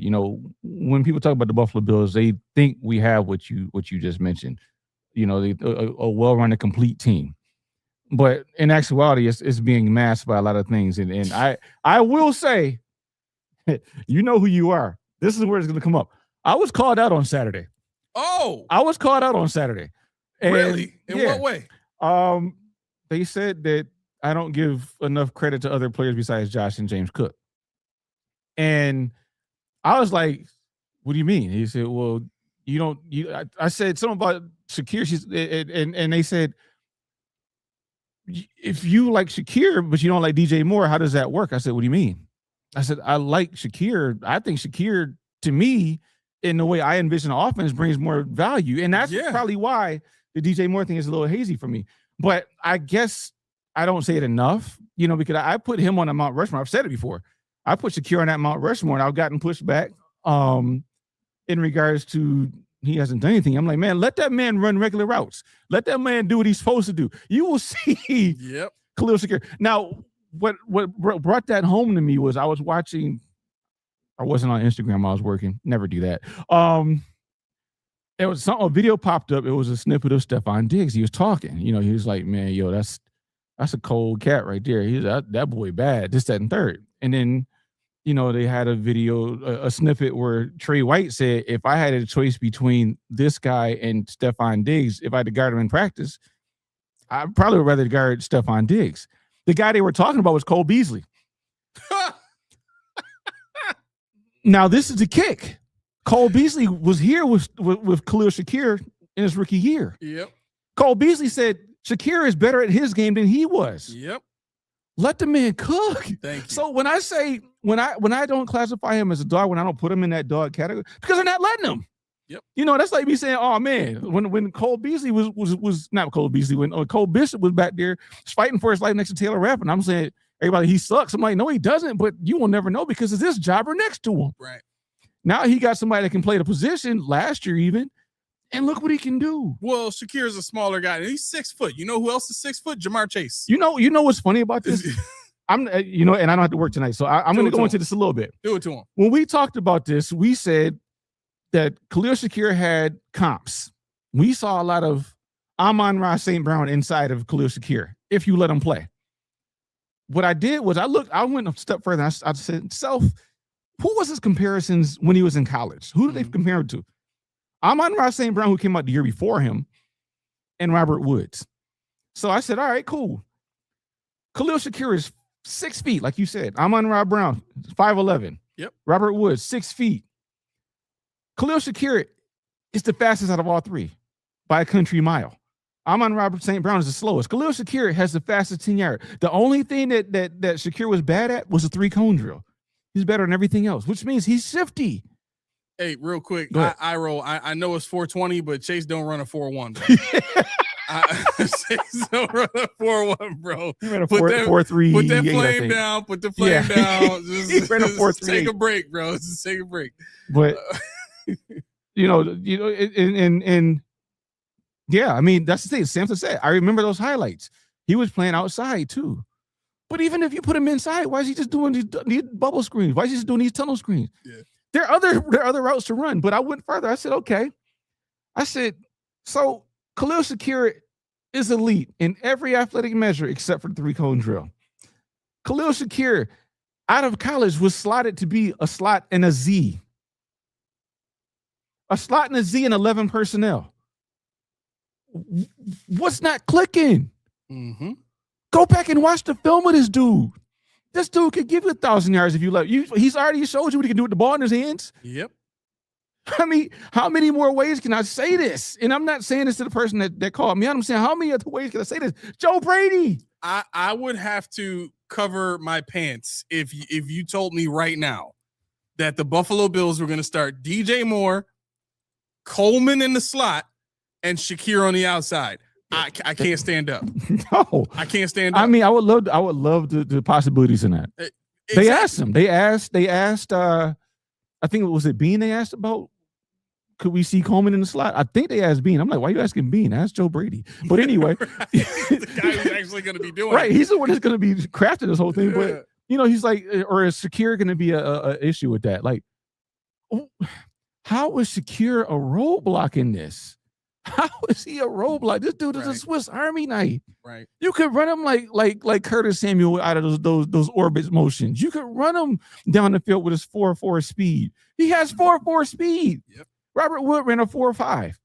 Amon-Ra St. Brown ran a 4.61. This dude is mountains and miles faster than both of them. I just want to like note this in the timeline of the 2026 season. So for those of you that want to take notes and want to keep track of this, as of right now, Keon Coleman is listed as a backup to DJ Moore for the number 1 receiver position. He's listed as I'll say it again, he's listed as a backup to DJ Moore. He's not even in the same position as Josh Palmer or Khalil Shakir. So the reason I'm bringing this up is you talked about giving guys a chance. Mm-hmm. They're not even putting Keon Coleman in a position to compete for a starting job based off of this information right here. Because if Keon Coleman was going to be in competition for the number 2 wide receiver spot across from DJ Moore, don't you think he would be a backup to Josh Palmer? Mm-hmm. I'm sorry. Like I get that we believe in Coleman. We want him to take a step forward, but he, as of right now, listed on his depth chart, has no shot. He has no shot. He has no shot. Whatever step he takes forward is not going to matter with DJ Moore ahead of him. You're not beating. That's the one guy on the team you're not. Well, no, that's the one guy on the team you're not beating. I'm sorry. I was for what Shakir, they gave up for I don't him, think he'll beat Shakir either. I don't think he can beat Shakir. Yeah, I think Palmer's the only guy that he can beat out. That's what I'm saying. Realistically, but he's not even going to be playing the same. Right. Again, now this is before the draft. This is before we finish up the week of OTAs and all that kind of stuff, like our mini camp or whatever this is. Keep track of this, because this is telling you right now that Keon Coleman doesn't have a shot to start. Mm-hmm. And I'm not saying that for any other reason other than Keon Coleman is currently behind DJ Moore. Where's the opening for him to start? Where's the opening for him to take a step forward? He's already played part-time. He's already had significant reps his rookie season and his sophomore season. He's had it, right? He was on pace to get 1,000 yards the rookie year. Exactly. So so there is no, well, his career is on a curve. No. No, his career was already on a curve. If you put him behind DJ Moore on the depth chart, he's stuck. Mm-hmm. He's done, right? So again, this is to prove your point when it comes to it seeming like the Bills are very unwilling to give players opportunities at different positions that they might be better at. Yeah, who's behind Palmer? Tyrell Shavers. He's got one ACL. He's behind. You want to know who's behind Khalil Shakir? Who? McCole Hardman Jr.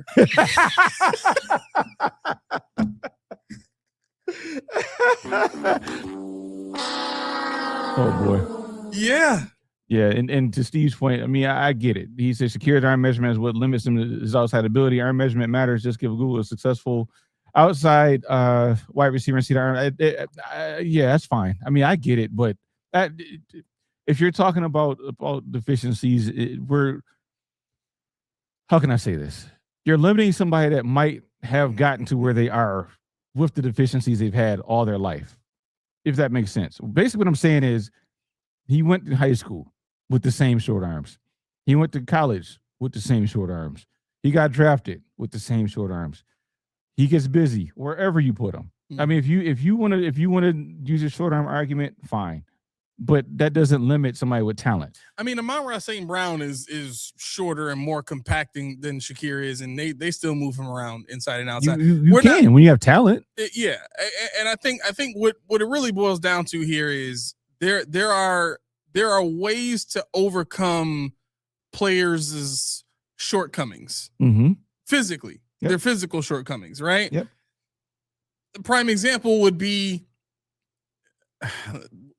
Well, I just gave you one in Amon-Ra St. Brown. I mean, I think Robert Woods was another one of those players where definitely not the shiftiest, definitely not the fastest, but one of those Reggie Wayne savvy type of route runners that just had a knack for being able to find the open spot and had one of the, some of the most reliable hands in the league.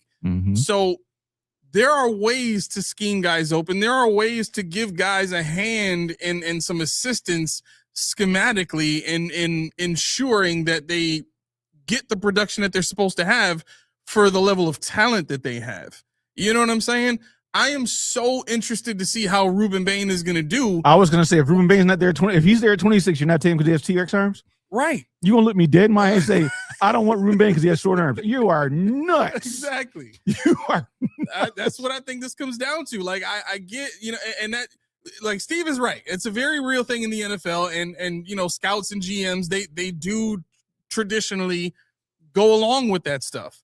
But and to be clear, I'm not asking for the Bills to continuously try to draft the outlier, because I think that's what they already do.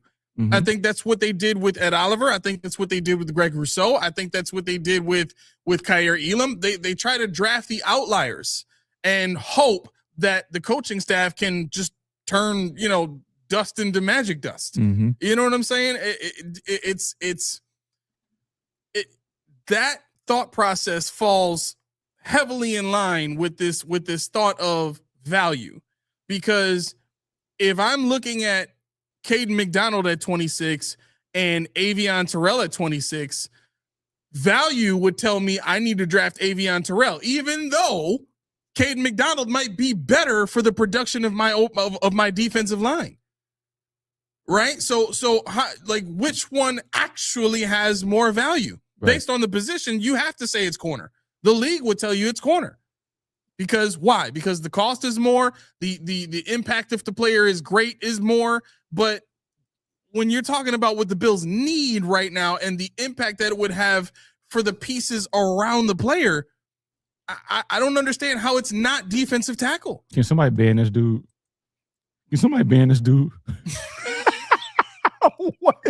What's happening here?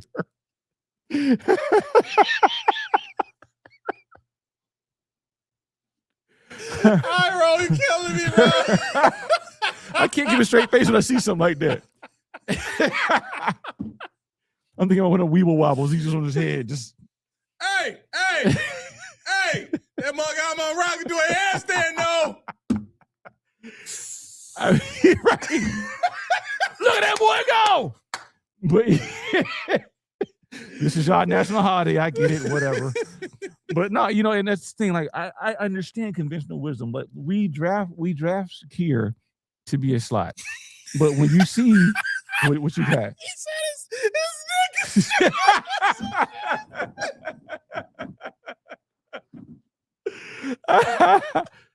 oh. But yeah, no, that's no, we ain't, of course we're not banning Iroh. That's not happening. There's nobody here we would even definitely not now. This dude is on the roll. He's funny. A roll. He's rolling. This guy is funny. It's through. It's funny because it's through. Okay. No, the point of the matter wasn't to list off people that were exceptions to the rule or the conventional wisdom. But the thing is, when you're talking about players that have to at some point buck the system, because you look at, I'm going to go off script here for a moment because I don't know hockey that well, but basketball. Why was Magic Johnson an anomaly? Because before him, every point guard was like 6'1", 6'2". Yep. Then you get this 6'9", 6'10" dude who's dribbling, doing all this stuff. You're like, how? Then comes LeBron James, who is bigger than everybody, faster than everybody, but he's doing what he does. At some point, Muggsy Bogues, how did he last for over 10 years? How did Spud Webb last? Because they're good at what they do. They know their limitations, and it's up to your offensive coordinator to know how to accentuate your limitations. Mm-hmm. Khalil Shakir, we know he can separate. We know he's got the speed. If you want to put him in the slot, if you want to put him there with it, he said, "Bring out the Jimmy." You got to, bro. Hold on. No, we want to do that today. This is great. I love this holiday. Yo, where did AIDS come from, We're bro? talking about Magic, that's why. Oh. Like, yo, we wildin' now. HIV, not AIDS. But yeah, no, we like I said, KD, Dirk Nowitzki, somebody bucked the system. Now, if you put Khalil Shakir out there, let's say he's not the the primary or the prototypical Z. But guess what happened? You get him busy in that slot, and then you put him out there on the Z. What happens? No matter where he's lined up, they're like, "Oh snap, he's hot right now. We gotta watch him." That opens it up for somebody else. Mm-hmm. Even though Khalil Shakir was never even going to get the ball. They gotta watch him because they know if you give him a shot, he's going to catch the ball. He's going to get to the end zone. Right. And these are the mental games that people have to play. And this is why the Bills defense sucked last year. This is why they sucked for years, because everybody is rigid. They stand right here and do the same thing over and over and over and over and over again. There was no, if you didn't beat your man head up, you didn't beat your man one-on-one, you weren't better than him, he didn't fall, whatever the case may be, you lost. There was no scheming guys open. There was no scheme. It was a lazy defense. It wasn't it was lazy. That's why guys like Ed Oliver, Greg Rousseau, Christian Benford, Max Harrison, Cole, that's why I give more credit than most, because they weren't asked to do anything but do the bare minimum, and hopefully it works. That was the defense. Mm-hmm. See, with Jim Leonard, it's going to be like, okay, can he twist? Can he blitz? Can he drop back? Can he creep? Can he green dog? These are the things now they're like, oh, yeah, I'm excited about this thing. But when you have Khalil Shakir, that is a chess piece that most teams don't have. Yep. And you paid him like a number 2, 3-ish. Use him. You keep doing these. He's going to get you yards, but make it easier for him. Give him some longevity to his career. Yeah. J Ham says, brothers, what's your opinion on what Brady said about Keon today? You want to go first? Or you want me to? You can go first. Okay, that's twofold. One, I like what he said. But what he does might be different. Okay, so we're going on what he said. Based on his depth chart, right. It looks very different. Right. If we're going on what he said, I'm cool with it. But that goes back to what I said earlier. There's a reason why Joe Brady said, Keon Coleman, you're lucky I'm your head coach. Mm-hmm. Because McDermott wasn't effing with you. He never, Keon Coleman and McDermott's offense was E.J. Manuel and Doug Marone's offense. As soon as you screw up, you're absolutely right. As soon as you screw up. Didn't take much. No, it took nothing. It didn't take much at all. So now Brady's like, you know what? I know about these media things. We're gonna look at you. We're gonna give you attention. Right. Because I want you. I love you. And I wanted you on draft day. I got you. We're gonna make you good. I think Keon Coleman can be good. Now he's gonna be another instance of Greg Rousseau. You have to know what he is. And you have to see, is he executing what he is? He's not gonna be a catch the ball and burn him. You never saw that. Mm-hmm. He's an athlete. He's a basketball player. He should be able to go up and get him, like you saw against what's the guy in Seattle? Receiver? No, the corner. Witherspoon? Witherspoon? No. The other guy? Yeah. Oh, shoot. Yeah, exactly. Everybody liked him. He's like 6'4", but whatever. The catch. Everybody knows the catch I'm talking about. Yeah. But see, you have to be able to get him in the positions that allow for him to play the football he knows how to play. Santa said he sure did bench somebody. I forgot who it was. That was Cooks when he fumbled. Yep. Cooks got benched when he fumbled. But how many times did Singletary fumble? Tommy, no shots. But he had Woolen. Tariq Woolen. Yep. That's it. So he gave me the alley-oop. I had to finish it for him, but I know what you meant. But yeah, like when we drafted Keon Coleman, he's a red zone threat. The first question I asked is, how the hell we get into the red zone? Yep. He's a hell of a threat in the red zone, but how the hell we get in here? I'm waiting. They said a lot of the same stuff with Kincaid. Yeah.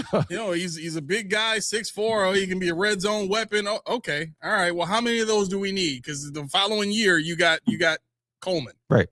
Why? Why did you got Coleman? Because you realized Kincaid couldn't play a full season.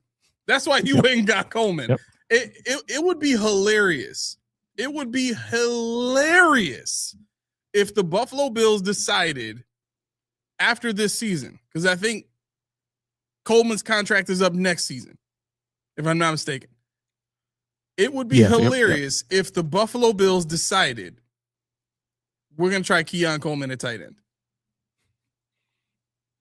He's only 20 pounds away from being able to play tight end. Yep. We know he can block. Mm-hmm. We know he can. He's got great hands. He's athletic. Yeah, Sam, I agree. Brady coaching Keon one-on-one. I believe it. I think it's funny because, Elton says talent evaluation as a huge luck component. Is Yarmo better than Kevin Adams? Every top player on the Sabres was drafted by or traded for Kevin Adams. Now, okay, I don't know how much you know about. Well, no, I don't know. It's true because Yarmo came in mid-season. Okay. So we already had, a 10-game winning streak, and we were in the middle of like a 17-game winner. So it's like Yarmo's getting the flowers, but Kevin Adams built the team. Mm. But what goes further than that is when Kevin Adams leaves, Lindy Ruff is getting in Tage Thompson's face. Tage Thompson stands telling people shut the F up. And there's a fire built now that Kevin Adams is gone. So is that the fire that's going to be built now that McDermott's going? I hope so. Because if that's the case, I know a lot of the players that we have on the Bills were, like we said, a lot of well-rounded players, a lot of depth pieces. But the Sabres actually had some talent that was unrealized and underachieving. Now, when you get rid of the GM that everybody was like, I didn't like him anyway, they all get fired. They all, they catch that spark. Mm-hmm. Now, what we're inferring here with that comment, Alton, is that the Bills have real talent on the team as well that has to catch the spark. Now, we can go ahead and name people like I was called out on. So I'm going to list them out. You have Josh Allen. You have James Cook, Khalil Shakir. You have, I believe, Cole Bishop. I believe Ed Oliver. I actually believe that Greg Rousseau is a major component to this defense. Not far off. Only reason I have him on a second tier-ish is Terrell Bernard because he's always hurt. In this defense, as I see it, and so far I've been right in my vision for it with the four eyes as opposed to it's not traditional. Terrell Bernard played this defense at Baylor. And we saw the highlights. We saw what he did at Baylor. Yeah. He was a heat-seeking missile. Dorian Williams as well at Tulane. Yeah. So you put him in the right defense, guess what? Terrell Bernard finally is stacked on a defensive lineman, and finally he doesn't have to shed blocks all the time, and finally his body is preserved. So that's why I expect Terrell Bernard this year to prove a lot of people wrong. Do I think he's going to be a Pro Bowler? No. Do I think he's going to be All-Pro? No, but I think he's going to be excelling his defense. And if he stays healthy, and people said they saw the cut from his surgery, whatever, it was pretty gnarly, I guess. Mm-hmm. I didn't see it. It's not because I didn't want to. I'm not going to look for feet pics from dudes, but whatever. Show us your feet, right? Show us your feet. But I heard, and I heard it was pretty bad. So, I think there's a lot of people in this defense. C.J. Gardner-Johnson is going to inspire somebody to play above their talent level, I believe. But I think what it is in this defense is if Jim Leonard hits it the way I think he's going to hit it, he's going to know, Greg Rousseau, you're not going to pass. You can give us a sack or two. You'll give us 5 to 8 sacks. Mm-hmm. I'm good with that because I don't need that from you. I need you to open it up for Ed. I need you to open it up for Dorian. I need you to open it. See, people, they count people out because of what they saw in the past. But all you saw in the past was players that were out of position. Players that were brought in to do it. That it was like an infight. It seemed like an infight between Bean and Frazier and McDermott and whoever else may be, because it never really made sense. McDermott had a vision for his defense. He brought guys in, but they had a short leash. He kept bringing other guys in. Yeah. So that tells me, that says you were close, Bean. You were close. I asked you for this. You were close, but it's not quite it. Try it again. It's not quite it. Try it again. I need him to do this thing. Bean's like, my bad. I got you this time. He's like, you were close again, but not this, a little more. Right. And I think Bean can get the guy, but he needs somebody to say, this is the guy that he's talking about. It's like an interpreter. Bean has the gift of gab. Bean can be persuasive. He has that personality about him that's like, I'm for you, whatever the case may be. I'm going to give you what you're worth. I believe that's true. But he needs somebody in his ear to say, you know what? This is the guy McDermott is saying. Now, I know you said that's McDermott, but no, this is the guy he really wanted. Trust me. Show him this footage. Because that's what they do. They sit him in front of a big screen. I was almost like Ocho Cinco. My bad. They put him in front of a big screen and he sits there like this. And it's like the scene of American Dream, the Jackson movie, where the Jackson were in front of Berry Gordy and he's just standing there stoic. Show me what you got. And you have 2 minutes. The scouts are lined up. Their homework. Yep. You got 2 minutes to convince me this is what I'm asking you for. and none of them could do it. Yep. They might have known the guy, but they couldn't convince him. So now with him going, Bean says, I'm willing to listen. Maybe, just maybe, he doesn't know the guy. He knows what Leonard says he wants, and it needs an intermediary. He needs a scout to say, okay, you wanted our Mason Thomas, but no, you actually are looking for Caleb Elam Orms. You're actually looking for this player or that player. You're close, but let me show you this tape. And then we'll go in together and say, you know what, Leonard, watch this. We're going to knock his socks off together. And that's the component that I think that Bean can bring forth and convince us that he actually is good at being a GM. Yeah. When you heard, excuse me, when you heard Joe Brady's presser today, they asked him about his mantra of put the ball down, which I think is in line with what you're talking about. Right. From a mentality standpoint, just kind of trying to ramp up the toughness, ramp up the competitiveness and all that kind of stuff, which is really the heart behind put the ball down, right? And that is really what the Sabres have needed for a good long time. They've had talented teams. They just haven't had the level of toughness that we've seen this season to, especially in the comeback last night. Like, I kid you not, like I put this in the Discord chat. Like I woke up after they scored those 2 goals. Tage's first 2, yeah. Third, yeah. And I woke up and my wife was like, yeah, they just came back out of nowhere. Like it's only 6 minutes left in the game. They just tied it up. I was like, oh shoot, okay. I'm still kind of groggy. I'm just like, all right, whatever. We recorded the game anyway, so if I needed to see it, I could. But so I just kind of sit up. All right, I'm gonna pay attention. Like literally 30 seconds later, they score the not hat trick, the one timer. They scored a one timer, and then right after that, like less than 30 seconds later after that, they get the open netter. Yep. I'm like, yo, like 2 black guys talking hockey. Stay tuned. Where's that bush so I can just back up into it slowly? But no, I mean, that's the thing about it. Though. You're right. It's bringing in guys. See, that's perfect. I'm so glad you said it. I wasn't going to say it, but what did the Sabres do? They went out and got guys like Logan Stanley. He sucks, but he's 6'7", 230, and he will knock your block off. Yep, serves a purpose. Jordan Greenway, don't do nothing else, but he will knock your block off. Yep.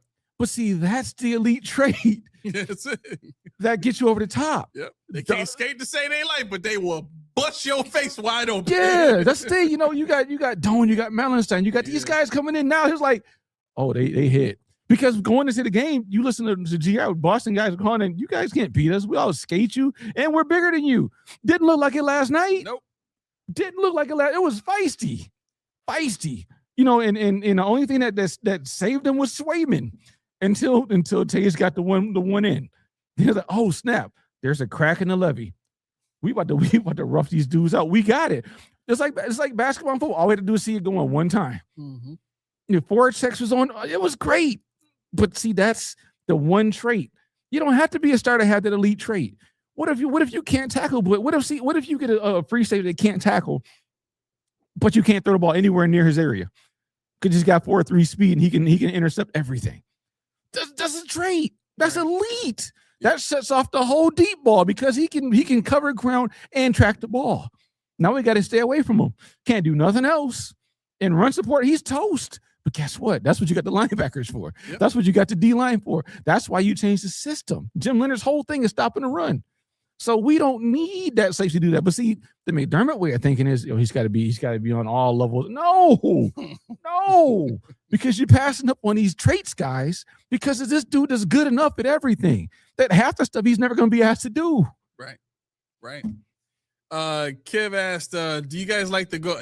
It's not go pong. It's go long. He corrected himself. So everybody ease up on him.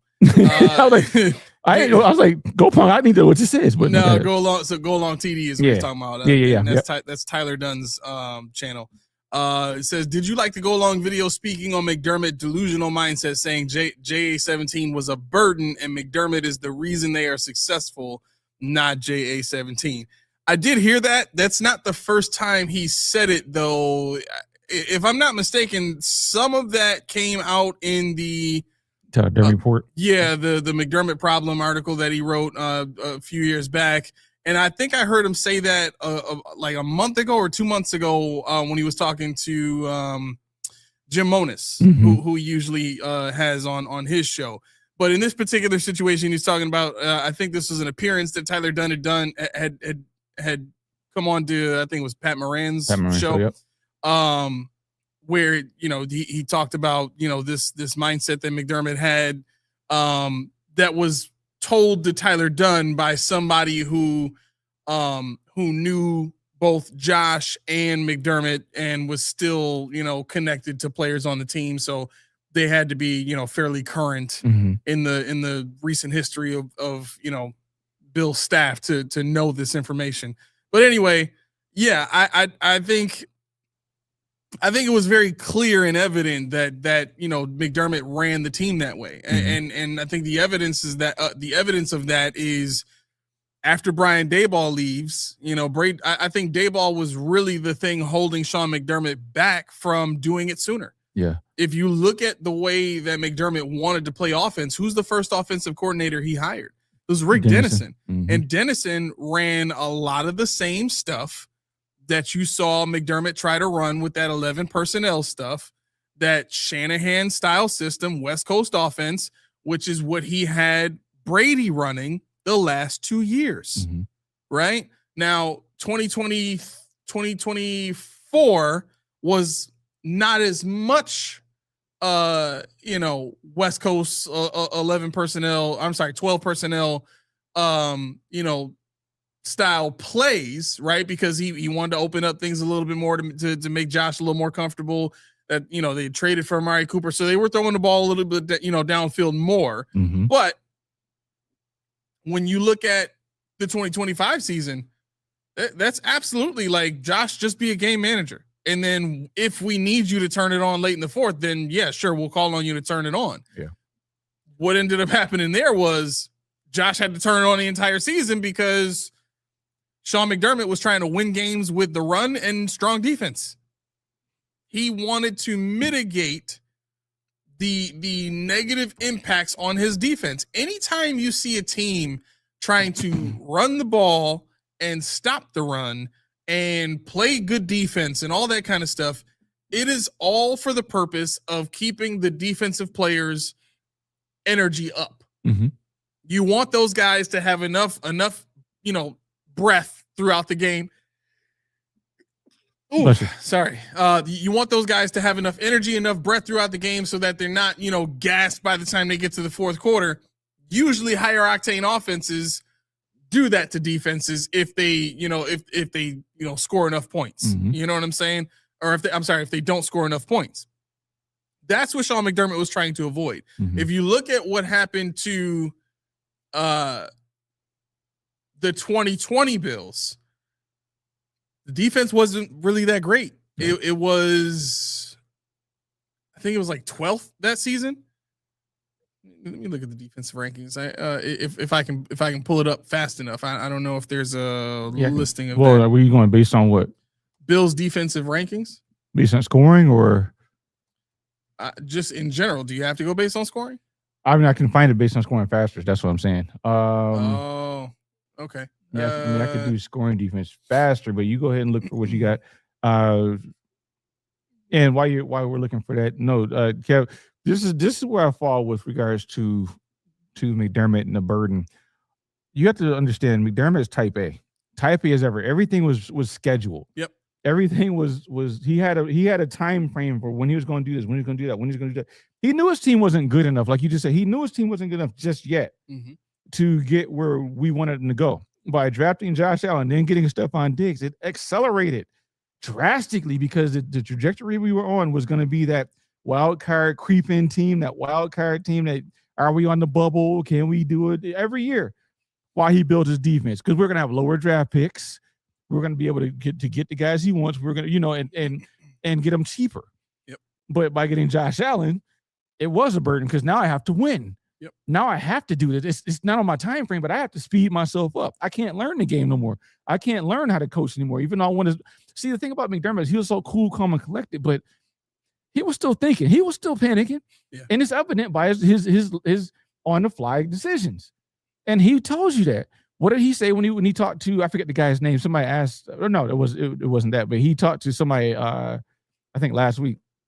He's going to spend the offseason talking to Carolina coaches, high college coaches, people. He said, I have to learn how to tap into the players better.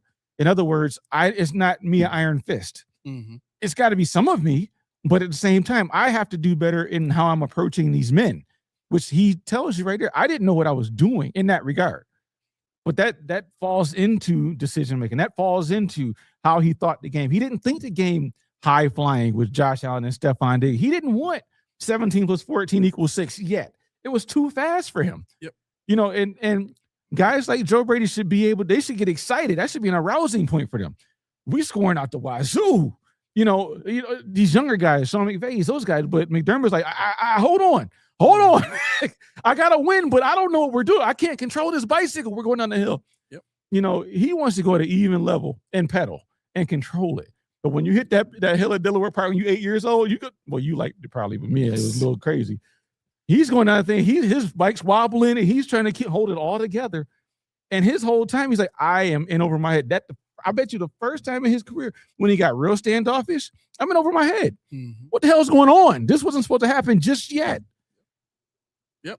I mean, you got because the other part of this too is this graph that we showed you guys. Forgot when we brought this up, but I don't know if you can see right on. Let me see if I can be right there. Here. Yep. Right here. right where my finger is touching. That's the Buffalo Bills logo right there, all the way at the end. The least amount of draft capital spent to draft offensive players since 2020. Bills are last in line. Mm-hmm. Bills are last in line. And that is the result of a defensive-minded head coach that is more concerned with protecting his defense and building up his defense and winning with defense than anything else. So to your point, Alton, I think was that Alton that asked that question? Was it Kev? Or was it Kev? No, I think it was Kev. To your point, Kev, about the thought on that. I mean, it's clear. It's clear that's what it was. In 2020, the Bills were 16th in points allowed. Just to be clear, and then 2021 they were first in total defense and first in points allowed. 2022 second in points allowed, then fourth, and then they were top 10 in 2024. So, but I do know that in I think 23 and 24 they were giving up a lot more yards. I do know that. But my point is when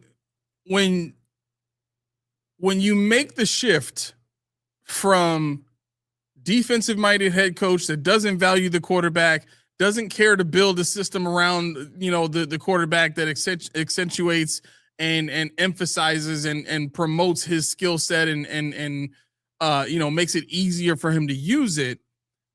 When you transition from that to offensive-minded Joe Brady, who makes the players more comfortable, makes the atmosphere more comfortable, knows how Josh thinks and knows how to put Josh in the best position to succeed, does the expectation then become that number that we just showed everybody from that graph with the Bills being, the team that drafted the least amount of, offensive talent since 2020? Do you assume that number goes up? And here's why I asked this question before you answer that. The reason I asked the question in the first place is in that Tyler Dunn appearance on Pat Moran's show, he did also comment to say that, oh shoot, I just lost my train of thought. Oh no, I wanted this too. I wanted this. Go ahead. Dig deep. I need this. Man. And what was I saying? Tyler Dunn and the shift in drafting offensive players now that Joe Brady is the head coach. What did he say? I had it fresh in my brain. I had it fresh in my brain too. I want to answer the question. All right, go ahead and answer the question. I expect him to move it to about middle of the pack. As far as drafting offensive. Yeah. Okay. So I don't expect him to be in the top 5 or anything like that. I don't want him to be. Because my philosophy has always been, and I'd be a hypocrite if your head coach is specializing in this, most of the capital goes to the other side because I can scheme these guys. Mm-hmm. But in my mind, I got to figure you don't know how to scheme those guys because I need you to get see him so you're getting old. Yeah. Getting tired too. But no, I think I didn't have any coffee today. Oh. Yeah. What the heck? I had mine. All 30 ounces. Yeah. He's not lying either. He is not lying. You guys see me drink this on the show. Yeah. But no, I think like Steve just said, usually new coaches get the shiny toy. So Dunn said, watch the offensive picks. Yeah, I will give him the shiny toy. But I think also you need to give your quarterback a shiny toy, and stop thinking that Josh can do everything. Mm-hmm. Who was it? J Ham asked. So there is. Oh, go ahead. Go. I'm sorry. That's what it was. No, do it. So Tyler Dunn mentioned that the culture that Sean McDermott had created kind of stayed as a mantra for the front office. So just in general, this mindset of coming in and being humble and hungry and all that kind of stuff, like the team still operates by a lot of those same thought processes when it comes to how like the players that they're going after and all that kind of stuff, which is why we saw the offseason look like it's looked so far. Mm-hmm. You really only got one player in CJ Gardner-Johnson that's a questionable guy by the standards of the culture, right?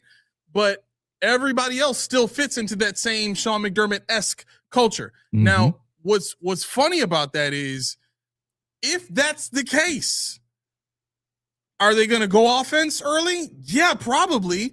But are those offensive guys going to be dog mentality guys like Keon Coleman if Keon Coleman had a better skill set? Right. That's what we have to really look out for, because having one CJ Gardner-Johnson on the team, that might already be too much, as far as the current culture goes. And we now have a clear report that they still are holding on to this culture. So if that's the case, man, I don't want to. Yeah, I don't want to say it. But see, that's what I'm talking about. See, that's why when we had that whole show, that tirade we went on. Well, I went on mostly 2 or 3 shows ago. It was well, he's gone. So I'm like, but we don't know that. I need to see it because they're still saying things that we said before. You can't use CJ Gardner-Johnson as an excuse for why everything is different now. Joe Brady said he had all this juice last year, but the offense was like, it was horrible. The offense was horrible last year. I mean, you saw what he could do in the playoffs, but in the regular season, it was Josh, try your hardest. And there was nobody open. There was no scheming. Josh didn't know his routes. He said, what the hell are we doing? What the F are we doing? Or whatever he said on the sideline, because he didn't know. He's like, I can't believe this. What am I looking at? Yeah. Atlanta didn't help. Denver didn't help. These teams that they're playing with, the guys dog walking them. Yep. It don't help, but it's like, throw me a bone, give me something. And when you're talking about the culture, that's the point I'm talking about. McDermott is gone doesn't mean the culture has changed. Mm-hmm. We don't have proof of that yet. We're hoping, which is cool, and I'm not going to poo-poo you for hoping that. But this is another thought I had. Why is it always with Pagula that when you fire a coach, you got to get the opposite? Why is it he's always going for the opposite? When you had, Marone walked out, he said, don't want that. I want a fun guy. Don't want that. I want this. If you identify McDermott was this close, it worked. What didn't work? His quick decisions. Yep. What didn't work? Some of his people skills, but it worked. Mm-hmm. So we don't need to go to antithesis of what he was. Expound upon what he was. Yep. I don't care how guys feel in the locker room that's so loose and laid back and we have fun. I don't care. I don't make $5 million and I don't have fun. But guess what? I get the job done. We get paid. We go home. We're here to do a job. If I can find joy in my coworker, if I can find joy in my organization, beautiful. But we were a winning team. We don't, like everybody said, why you want to get rid of Bean and McDermott and Brady? That's stupid. Why do we need to get rid of what worked before? Expound upon it. Mm-hmm. All you need on offense was some wide receivers. We know this. The offensive line was great. Defense. We look at the defense right now. Jim Leonard thought the defense wins. It's pretty much the same players we had last year. He just said, let me move him here. Let me do this here. Eureka, there it is. It's like, okay. When fans they say we hate this guy, we don't like this guy, it doesn't work, blah, blah, blah. How close was it? Because I've told you guys time and time again, Josh Allen can't do it by himself. But I've also told you time and time again, it's not as broke as you thought. Yeah. So if you get somebody with some know-how, now let me ask you this. This is confounding my point. If McDermott would have still been here and said, you know what, I ain't got it. Jim Leonard, come on in, do your thing. Guess what? He can still run the organization with that humble and hungry, but he's got Jim Leonard running a defense that actually works. So you don't have to go complete opposite. You have to stick with what works. It's a good point. We gotta close up because I gotta get home. Oh, you gotta get home. Oh, I think the Nuggets play tonight too, so I think I gotta get home as well. Let me see real quick. Did I have anything else? I'll make it brief, I promise. Tommy said McDermott would never have done that. You know this well. And that's why he's not a coach. But my point is, but tell me I'm wrong. Yeah. Tell me I'm wrong. Had he said, you know what, I ain't got it. And maybe he will now because he said, I got to step back and watch and talk to other coaches, see what they did, what they're doing, how they're running it. I did it wrong. He said I did it wrong. Sam's got a great point. Hold on, because he had that in Frazier. He didn't, because did Frazier run his defense? Did he let Frazier run the defense? Did Frazier get all his men? That's it. Yep. That's a good point. That's a good point. You know, yeah. It wasn't something different from what Sean McDermott had done his whole career. Right. It's the same thing. Yeah. It was really, Frazier running McDermott's defense. And the funny thing about Frazier in Minnesota, Frazier didn't run the defense he wanted to run. He ran that even because he didn't get the players he needed. Yep. It's documented. The linebackers he had were dog water to him. So he had to change his defense to the Tampa too. Yep. Because he couldn't be aggressive like he wanted to be. And it's documented. So yeah, he had it in Frazier. Frazier was a hell of a defensive coordinator, but he was great because he had to work with what he had. And Aramis is about to cut me off, so let me just make sure I don't. But no, I mean, getting home sounds decent. What's up? I mean, I can leave you the key. I can leave you the key. Dang. No, I gotta watch some Nuggets. I missed the first game, and I'm so mad about it because Ken is a big Steph Curry fan, and they got bounced out on Saturday, and yeah, they won the 9-10 game, but they lost I think it was just the 9-8 game. I think they lost, so they're out of it. But in that, he's at my mom's house, and he's like, Dad, I said, I'm sorry, man. He's like, what? I said, your team's out of it. He's like, dang it. Well, at least you guys won. Mom was like, no. He was like, oh, because the Cardinals send for me, it. When I can't watch the game, I don't want to hear nothing about it. I don't answer text messages. Like on Sunday in the Discord, you guys don't know it. If I don't respond, it's because I'm not caught up. So I'm not looking at nothing what he says. I'm not responding. My dad knows. You ain't woke up yet. Dude, I've overslept on a couple games, and it was really bad. So my dad knows, my mom knows. Don't tell Key nothing until it happens. And so he told me that on Sunday, or Saturday. So I got to get home and watch that. So we talked about Tyler Dunn. Why am I down on Brady? Why am I down on Brady? Only because what he's about to do has not been done before. In other words, an offensive coordinator following up a head coach after he's been fired to be promoted. We've seen guys get fired, then become interim, and then get hired. Gerard Mayo, Alec Pierce. But you see how that worked out. After 1 year, they're out of there. Correct. So, am I putting the kibosh on this dude? No. But this is unprecedented. Now, like I said, we've seen guys come up through the ranks, but they don't usually get hired in a pool of other candidates after somebody's been fired. So, we'll see how that goes.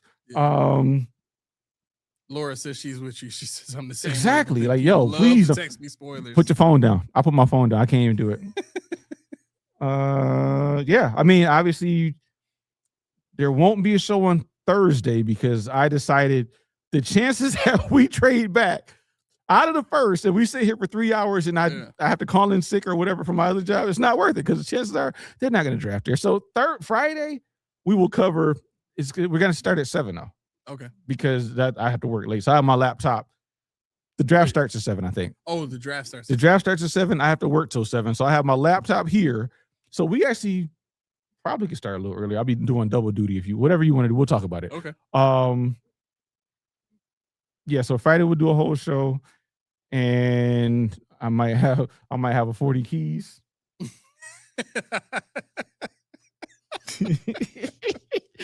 The adult version.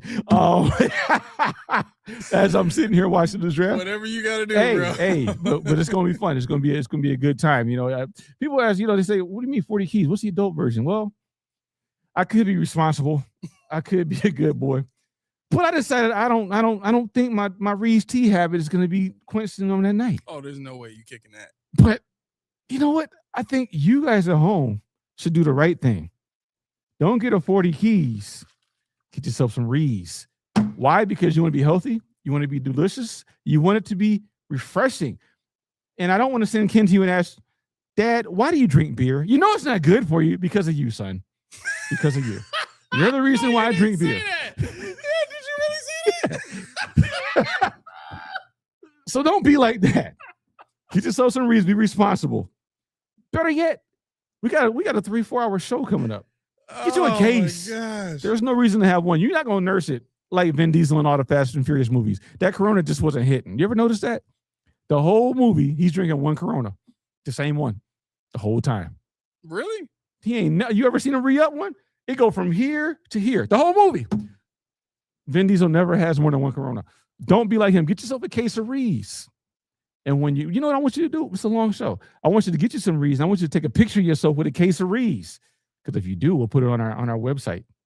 We'll put it everywhere so everybody can see you with the Reeds tea. Damaris, we still talking about that Reeds now. We're early. It's still in the prototype phase. I'll let it pass. But Reeds tea. Click the link in the description below and let them know who sent you. PPP for that good stuff. All right. That is my cue to get the music started. Here we go. Funny enough, Rich, I don't know if you're watching still, but yesterday I just got a gallon of Reed's tea dropped right here on the desk for me and my youngest son, Ray. So we're going to be sipping tonight, to say the least. Which you got to be around. You got to be around. That's what I've been told multiple times. You just got to be around. Anyway. Yeah, with that being said, do exactly what Laura said. Click like on your way out. That would be great. We usually average about 40 likes per episode. We got 46 folks in here right now. Not bad. Yeah, you could be kind as, so kind as to just, go ahead and click that like button. That would be awesome. Okay. If you want to be nice and do what was our member's name today? Marcus Warren. If you want to do what Marcus did today, and go ahead and hit that join button and become a member, you're going to get access to things like you're going to get access to our membership Discord chat. So you can text us, you can talk to us whenever you're in a text group. So we talk about literally everything that you can think about. Way more than just football. It is a blast. Love my people that's in our Discord chat. What you also get that's coming up very soon is you get access to our Post Podium Podcast Fantasy Football League. It has transitioned to a Dynasty League now. I did that just for you.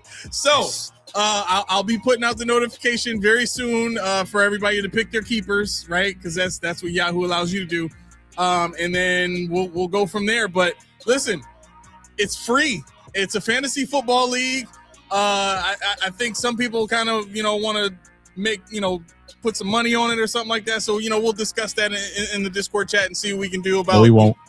No, we won't. Okay. Well, with that being said, thank you for hitting that like button. Also hit that subscribe button. Check out our merch page. It's connected to our YouTube channel. All you got to do is go to the Post Podium Podcast on YouTube. And you'll be able to see our merch right then and there. You can click on any item there. It'll take you right to our website where you can see all of our merchandise. We have embroidered hoodies. We have embroidered hats. We have screen printed T-shirts. We got sweatpants. I put sweatpants up there now. So we got a lot of good stuff on our merch page if you want to support the channel in that way. That's all I got. Keys, you got anything else before we get out of here? No, I was just gonna ask Steve to clarify it. Now you said Shanahan and I forget who the other person was. He mentioned that Shanahan and Kubiak got promoted. Now did the head coach get fired and then they get put into a pool, or did they just get the job? Did they get promoted?